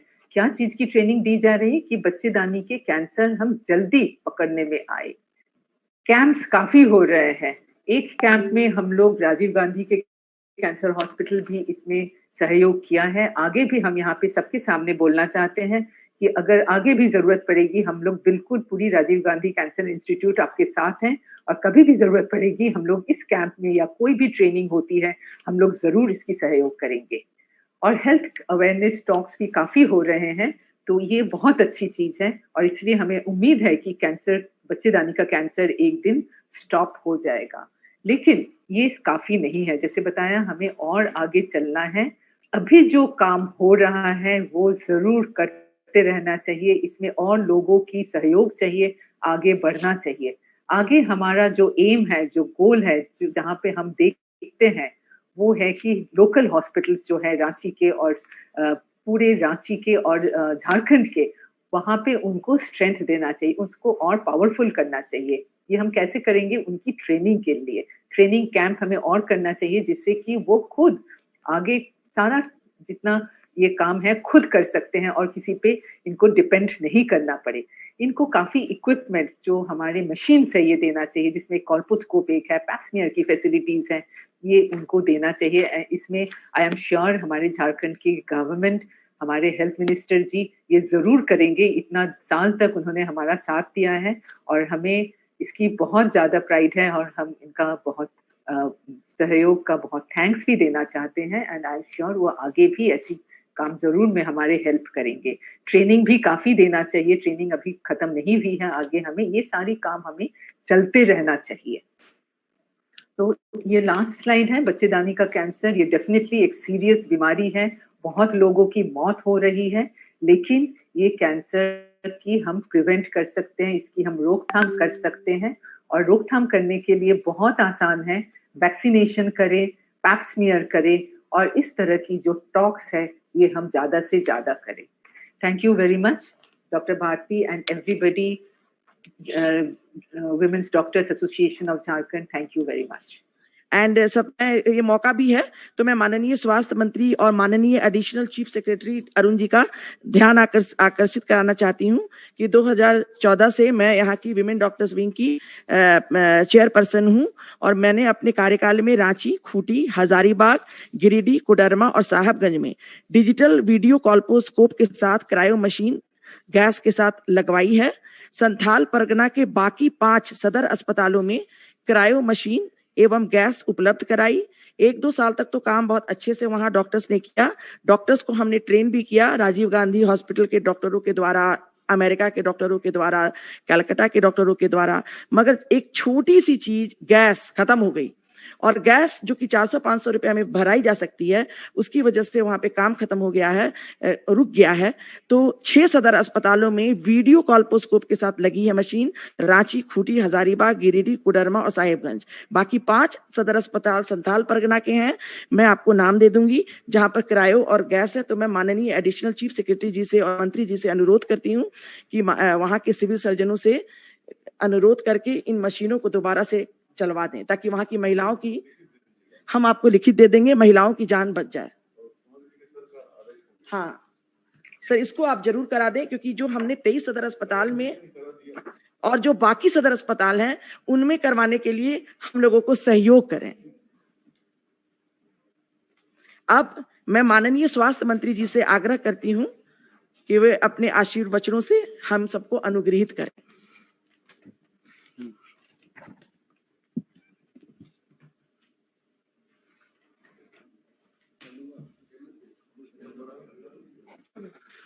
बहुत बहुत आवाज आ रही है मेरी? आवाज आ रही है? बहुत बहुत मैं धन्यवाद देता हूं डॉक्टर भारती कश्यप जी को कि वो लगातार समाज हित में, मानव हित में लगातार उनके द्वारा बहुत सारे काम किए जा रहे हैं। मैं उनको बहुत बधाई देता हूं। और आज ये international public awareness online campaign के माध्यम से बहुत सारे चिकित्सकों के द्वारा वर्तमान परिस्थितियों के परिप्रेक्ष्य में बहुत से सुझाव वगैरह दिए हैं।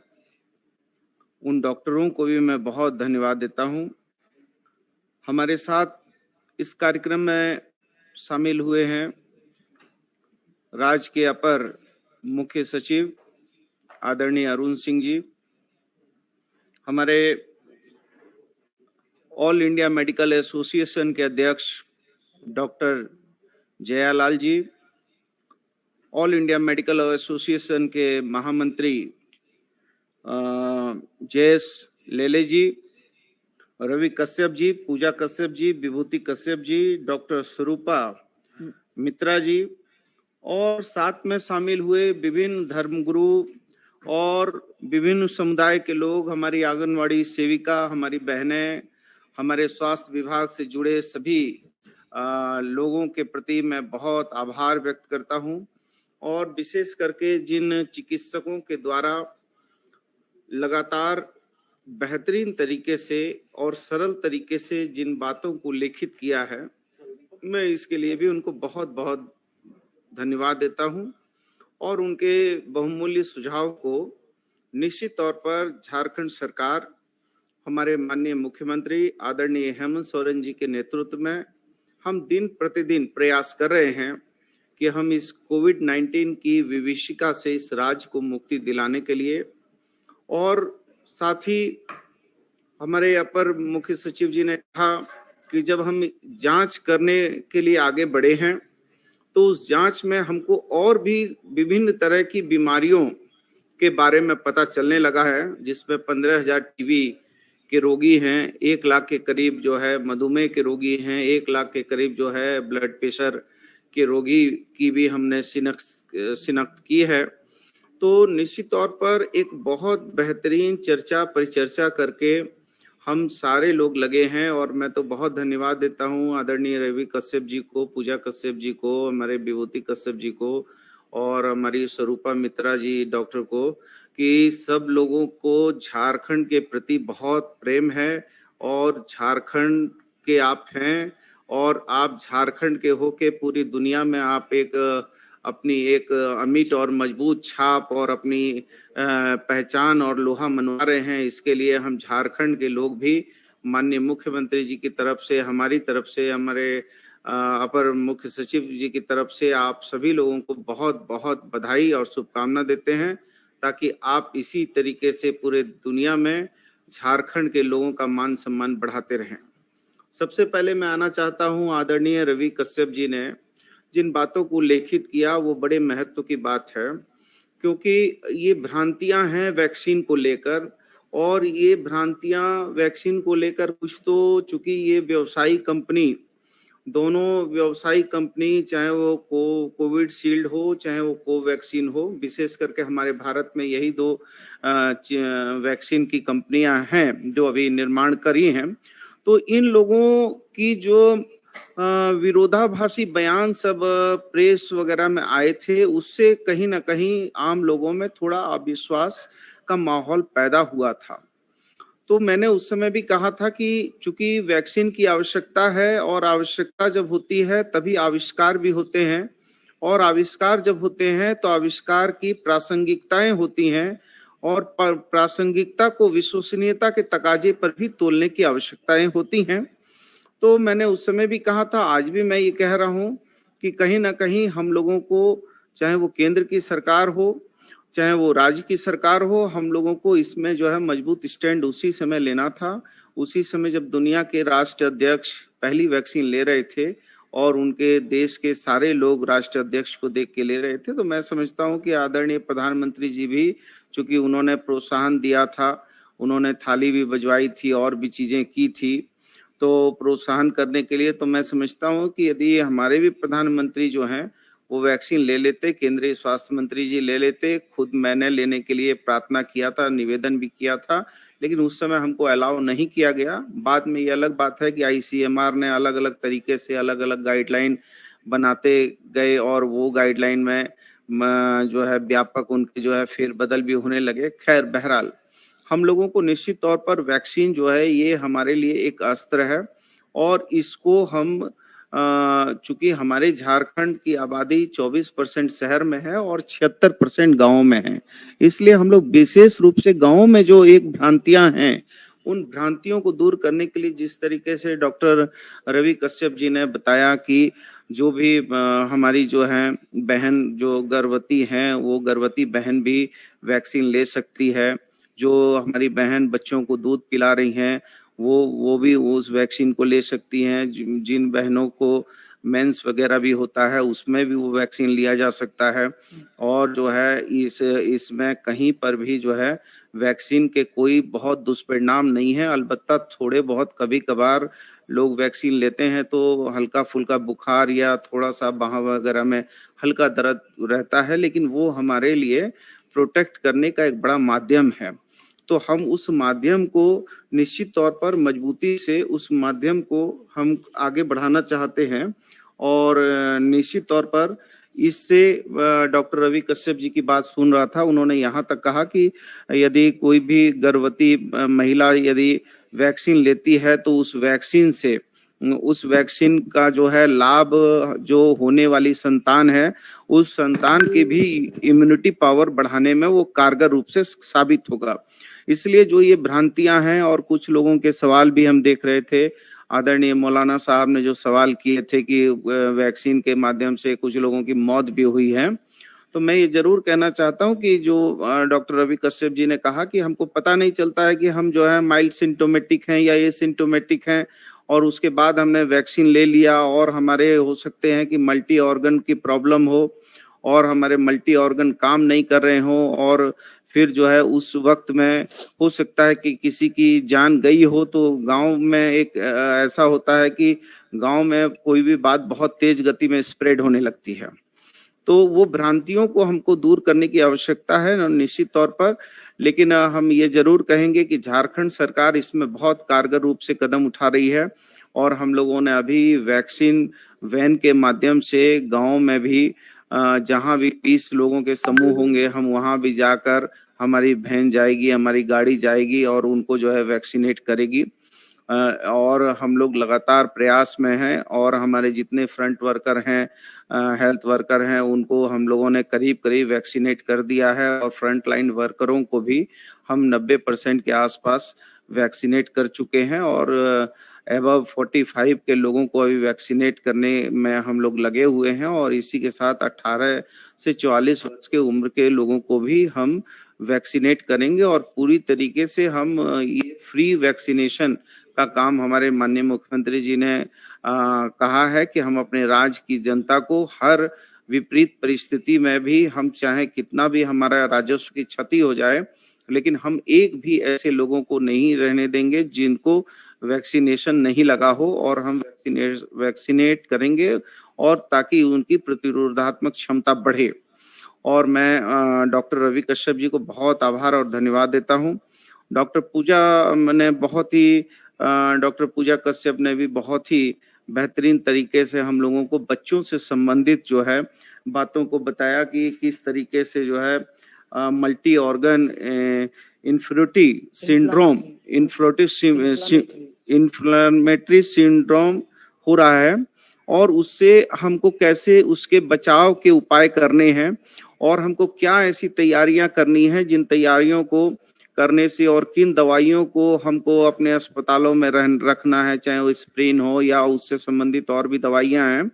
और हम आपको ये डॉक्टर पूजा और सभी चिकित्सकों को जो भी झारखंड से प्रेम करने वाले लोग हैं उनको हम ये बताना चाहते हैं कि आज से कुछ समय पहले माननीय मुख्यमंत्री जी के नेतृत्व में एक वेबिनार का भी आयोजन किया गया था जिसमें WHO के बड़े डॉक्टरों के साथ भारत के बहुत से हमारे जो हैं बच्चों के वरीय चिकित्सकों की सलाह मशवरा हम लोगों ने प्राप्त किया है और उसके हिसाब से भी हम अपने राज्य में लगातार सुधार की दिशा में काम कर रहे हैं। और अभी भी मैंने कल भी पेरियाट्रिक बेड का 20 बेड का जो है विधिवत जो है उद्घाटन किया है और लगातार हम पाकुड़ में और भी, चूंकि बच्चों के जब वार्ड हम बना रहे हैं और उनके लिए जो वेंटिलेटर वगैरह की सुविधाएं हम बहाल करने पर काम कर रहे हैं, तो हमको ये भी अल्पवयस्क और बच्चे दोनों पर ही थर्ड चक्र की जो है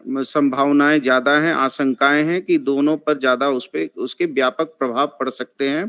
तो हम लोग उसी हिसाब से हम लोग ये कर रहे हैं। और अमेरिका में भी जब वृद्ध लोगों को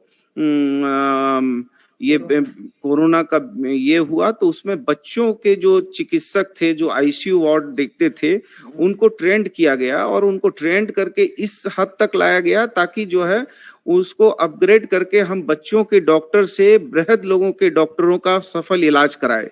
और वही चीज को हम भी अपने झारखंड में तब्दील कर रहे हैं कि जो भी हमारे वरीय चिकित्सक हैं और जो बच्चों के चिकित्सक नहीं हैं, लेकिन उन लोगों को भी हम बेहतर ट्रेनिंग के माध्यम से, हमारा NRHM है यहाँ पर हम ट्रेनिंग करा रहे हैं, उनके साथ उनकी चर्चा परिचर्चाएं हो रही हैं और उनको भी हम ऐसी विपरीत परिस्थिति में हम उनको भी लगाकर अपने राज्य की जनता को इस विभीषिका से मुक्ति के लिए हम वचनबद्ध हैं। और लगातार हमारा ये प्रयास है कि हम जो है, और हमने जितने भी बच्चों के पेरियाट्रिक वार्ड बनाए हैं उसमें आप देखिएगा तो हम लोग आपको शेयर भी किए हैं, हमारे प्रधान सचिव ने आपके व्हाट्सएप के माध्यम से भेजा भी है कि कितने बेहतरीन तरीके से बच्चों का मनोरंजन भी हो और बच्चे अकबकाएं भी नहीं और उनकी समुचित व्यवस्थाएं भी हों और किन किन आवश्यकताएं हैं उन आवश्यकताओं की हम पूर्ति कैसे करें, चाहे वो ऑक्सीजन हो, चाहे वो वेंटिलेटर हो, चाहे वो उससे जुड़े हुए अन्य संसाधन हो, तो हम लगातार उसमें भी प्रयास कर रहे हैं। हमारे डॉक्टर जो हैं, डॉक्टर विभूति कश्यप जी ने आपको एक बड़ा इम्पोर्टेंट अभी चल रहा है ब्लैक फंगस के बारे में। ब्लैक फंगस के बारे में उन्होंने बताया और हमारे यहाँ अभी 61 मामले उसके हम लोगों ने चिन्हित किए हैं, जिसमें 48 मामले प्रूफ हो चुके हैं कि हाँ निश्चित तौर पर ये ब्लैक फंगस है। पहला तो उनके जो उन्होंने जिस तरीके से हमको जानकारी दी कि ब्लैक फंगस हमारे जो है मैं ये कहूंगा कि न्यूटन की गति का एक तीसरा नियम होता है, क्रिया के विरुद्ध प्रतिक्रिया। तो जिस तेज गति में हम लोगों ने एस्टेरॉइड वगैरह के इंजेक्शन और दवाइयां दी हैं, उससे निश्चित तौर पर ये ब्लैक फंगस वो एक मेजर कारण रहा है। दूसरा कारण है कि जो हमारे ऑक्सीजन में जो पानी का इस्तेमाल होता है, वो यदि पानी गुणात्मक पानी नहीं है तो वहां से भी ब्लैक फंगस की संभावनाएं हैं। अब संभावनाएं तो है, लेकिन उस संभावनाओं के साथ में आखिर किन लोगों को हो रहा है या किन पर ज्यादा इफेक्ट कर रहा है, तो ज्यादा वो इफेक्ट कर रहा है जिनको मधुमेह है। और जहां मधुमेह के रोगी को हम एस्टेरॉइड देते हैं तो तुरंत जो है उसका जो है शुगर लेवल 700, 750, 600, 500 भागता है। तो या तो उनको इसके दुष्परिणाम पड़ रहे हैं, या फिर कैंसर रोगी हैं, या फिर और भी ऐसे रोग जिन रोगों से शरीर की प्रतिरोधात्मक क्षमता कम हुई है। तो इसके लिए निश्चित तौर पर हम लोगों को कुछ ICMR ने भी कुछ अपनी दवाओं में कुछ चेंजेस किए हैं। हम लगातार उस समय रेमडेसिविर और बहुत सारी दवाओं का ये कर रहे थे, लेकिन अब चूंकि ये हमारे यहाँ 61 मामले आए हैं, लेकिन हमारे यहाँ झारखंड में कुछ ऐसे 4 जिले हैं जहाँ कालाजार का भी प्रकोप है, जिसको हम बालू मक्खी या सफेद मक्खी के रूप में जानते हैं। और उनकी जो कुछ दवाइयां हैं, वो दवाइयां भी इनकी ब्लैक फंगस और वाइट फंगस की दवाई सेम है। M4B करके एम्फोटेरिसिन बी, ऐसे ही मैं तो उतना नहीं जानता हूँ क्योंकि मैं तो डॉक्टर नहीं हूँ, लेकिन स्वास्थ्य विभाग का सहकर्मी हूँ। और मैं निश्चित तौर पर चाहता हूँ कि हमारे चिकित्सकों के चेहरे पर मुस्कुराहट आए, मुस्कान हो, और उन्हीं के मुस्कुराते हुए चेहरे से ही हमारे राज्य के मरीजों के भी चेहरे खिलखिलाएंगे। और जब मरीजों के चेहरे खिलखिलाएंगे तो राज्य सरकार का भी सुंदर चेहरा आम जनता के बीच में आएगा। तो मैं तो चिकित्सकों के प्रति बहुत सम्मान करता हूं, और मैं देख रहा हूं कि ऑल इंडिया मेडिकल एसोसिएशन के लोग बैठे हैं, अध्यक्ष जी बैठे हैं, और उनको मैं ये विश्वास देता हूं कि आपके चिकित्सकों का मान सम्मान इस झारखंड में हमेशा बना रहेगा। और जब आपके एक चिकित्सक पर धनबाद पे हमला हुआ था चिकित्सक दंपत्ति पर, तो मैं सबसे पहले शपथ लेने के साथ ही मैंने प्रभार नहीं लिया, लेकिन मैं जाकर उस दंपत्ति से धनबाद में मिला था, माफी मांगा था और उनको ये विश्वास दिलाया था कि आपके ऊपर हमला राज्य सरकार के ऊपर हमला है।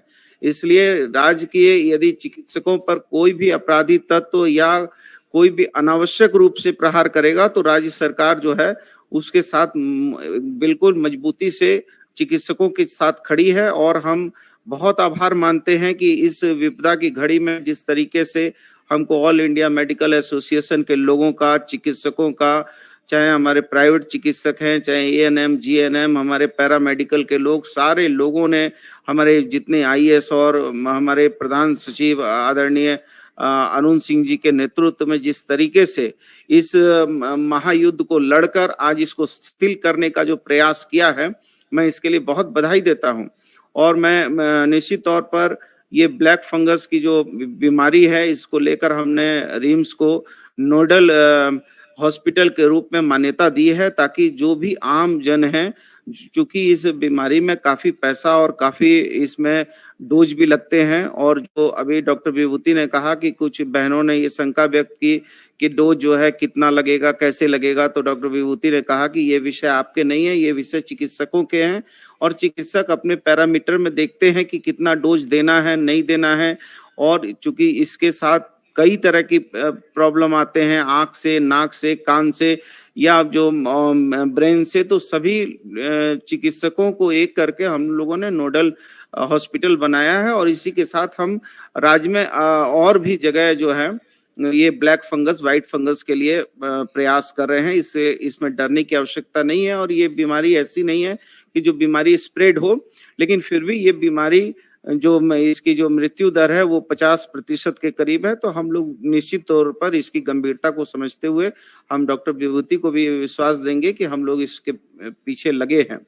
और चौथी बात, हमारी डॉक्टर स्वरूपा मित्रा ने जो सर्वाइकल कैंसर के बारे में जो बात कही कि बच्चेदानी का जो इनिशियल स्टेज होता है, बच्चेदानी के मुंह में जो है वो कैंसर होता है, और उसको जो है हमारी डॉक्टर भारती कश्यप मुझे बता रही थी कि हम लोग जो है उसको दूरबीन के माध्यम से देखते हैं और देख के कायो इलाज के द्वारा जो है उसको देखकर वहीं पर जो है उसको बर्फ से सेक के या जो भी विधि विधान है उससे वहीं पर उसको जला दिया जाता है ताकि वो स्प्रेड नहीं करे। और पहले जो है वो ब्रेस्ट कैंसर भी अभी ब्रेस्ट कैंसर का भी हम लोगों को बहुत जानकारियां उपलब्ध हो रही हैं। और हम लोग सर्वाइकल कैंसर, लेकिन सर्वाइकल कैंसर का निश्चित तौर पर कि इसकी जो इनिशियल जो जानकारी दी है कि जैसे ही हमारी बहनों को जो है कि वाइट डिस्चार्ज होने लगते हैं और उनको सूजन आ जाती है या फिर उनको जो है मासिक जो है जो बीच में आने लगता है या जो है सहवास के समय उनको जो ब्लीडिंग वगैरह होती है, तो ये सारी चीज़ों पर हम लोग राज्य सरकार पूरी गंभीर है। और जो हमारी डॉक्टर भारती कश्यप ने 4-5-6 जिले में कुछ समस्याएं बताई हैं, हमारे प्रधान सचिव 11 जिले में जो समस्याएं बताई हैं उसको हमारे प्रधान सचिव आदरणीय अरुण सिंह जी ने तुरंत संज्ञान लिया है और जो भी छोटी मोटी कमी खामियां होंगी उसको दूर करेंगे। और हम जो 70,000 के करीब अभी डॉक्टर स्वरूपा मित्रा बता रही थी कि 70,000 के करीब मौत हो जाती है, हम आपको विश्वास देते हैं कि ये राज्य जो है अपनी माँ बहन के प्रति बहुत संवेदनशील है। और हम निश्चित तौर पर हम ये मानते हैं कि जब तक माँ नहीं रहेगी, कोख नहीं रहेगा, तब तक हम आप सारे लोग किसी न किसी माँ के कोख से ही पैदा हुए हैं। तो इसलिए माँ के कोख को बचाना है, माँ के सम्मान को बचाना है, बहनों का सम्मान बचाना है। और हम लोग पूरी दृढ़ता के साथ माननीय मुख्यमंत्री जी के नेतृत्व में हम इन 4 चीजों पर जो आपने आज के इस वेबिनार पर जो ध्यान आकृष्ट किया है, मैं समझता हूं कि हम चारों चीजों पर बहुत गंभीरता पूर्वक, चूंकि ये बहुत ही गंभीर विषय हैं, चूंकि आज कोविड-19 की जो विभीषिका है तीसरे दौर की, उस तीसरे दौर में जिस तरह की बातें आ रही हैं, भगवान करे वो निर्मूल साबित हो। लेकिन हम पूरे दृढ़ता के साथ और पूरी तत्परता के साथ अब तो हम लोग मन से, तन से, दिमाग से इस तरह से मजबूत होने लगे हैं कि कोविड-19 हमारा दुश्मन है और हमको भी अब इससे लड़ना आ गया है और हम इससे लड़ के दिखाएंगे।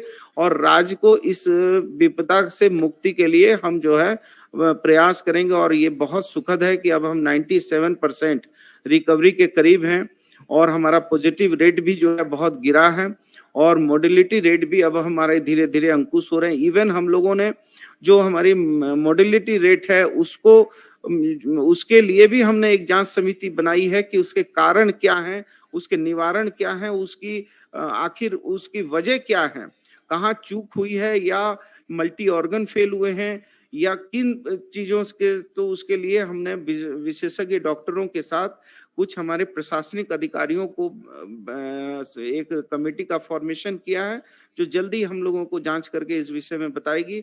मैं समझता हूं कि आज का ये वेबिनार जो है डॉक्टर भारती कश्यप और सारे चिकित्सकों के जो भी राय विचार आए हैं हम उससे सहमत हैं और उनको हम लोगों ने नोट डाउन किया है। आगे उस पर जो है हम लोग विचार करके आपके सुझाव और आपके सहयोग आगे भी हमको मिलता रहे और हम आप मिलकर समृद्ध राज्य, स्वस्थ राज्य और उन्नत झारखंड की जो हमारा सपना है उसको साकार करेंगे।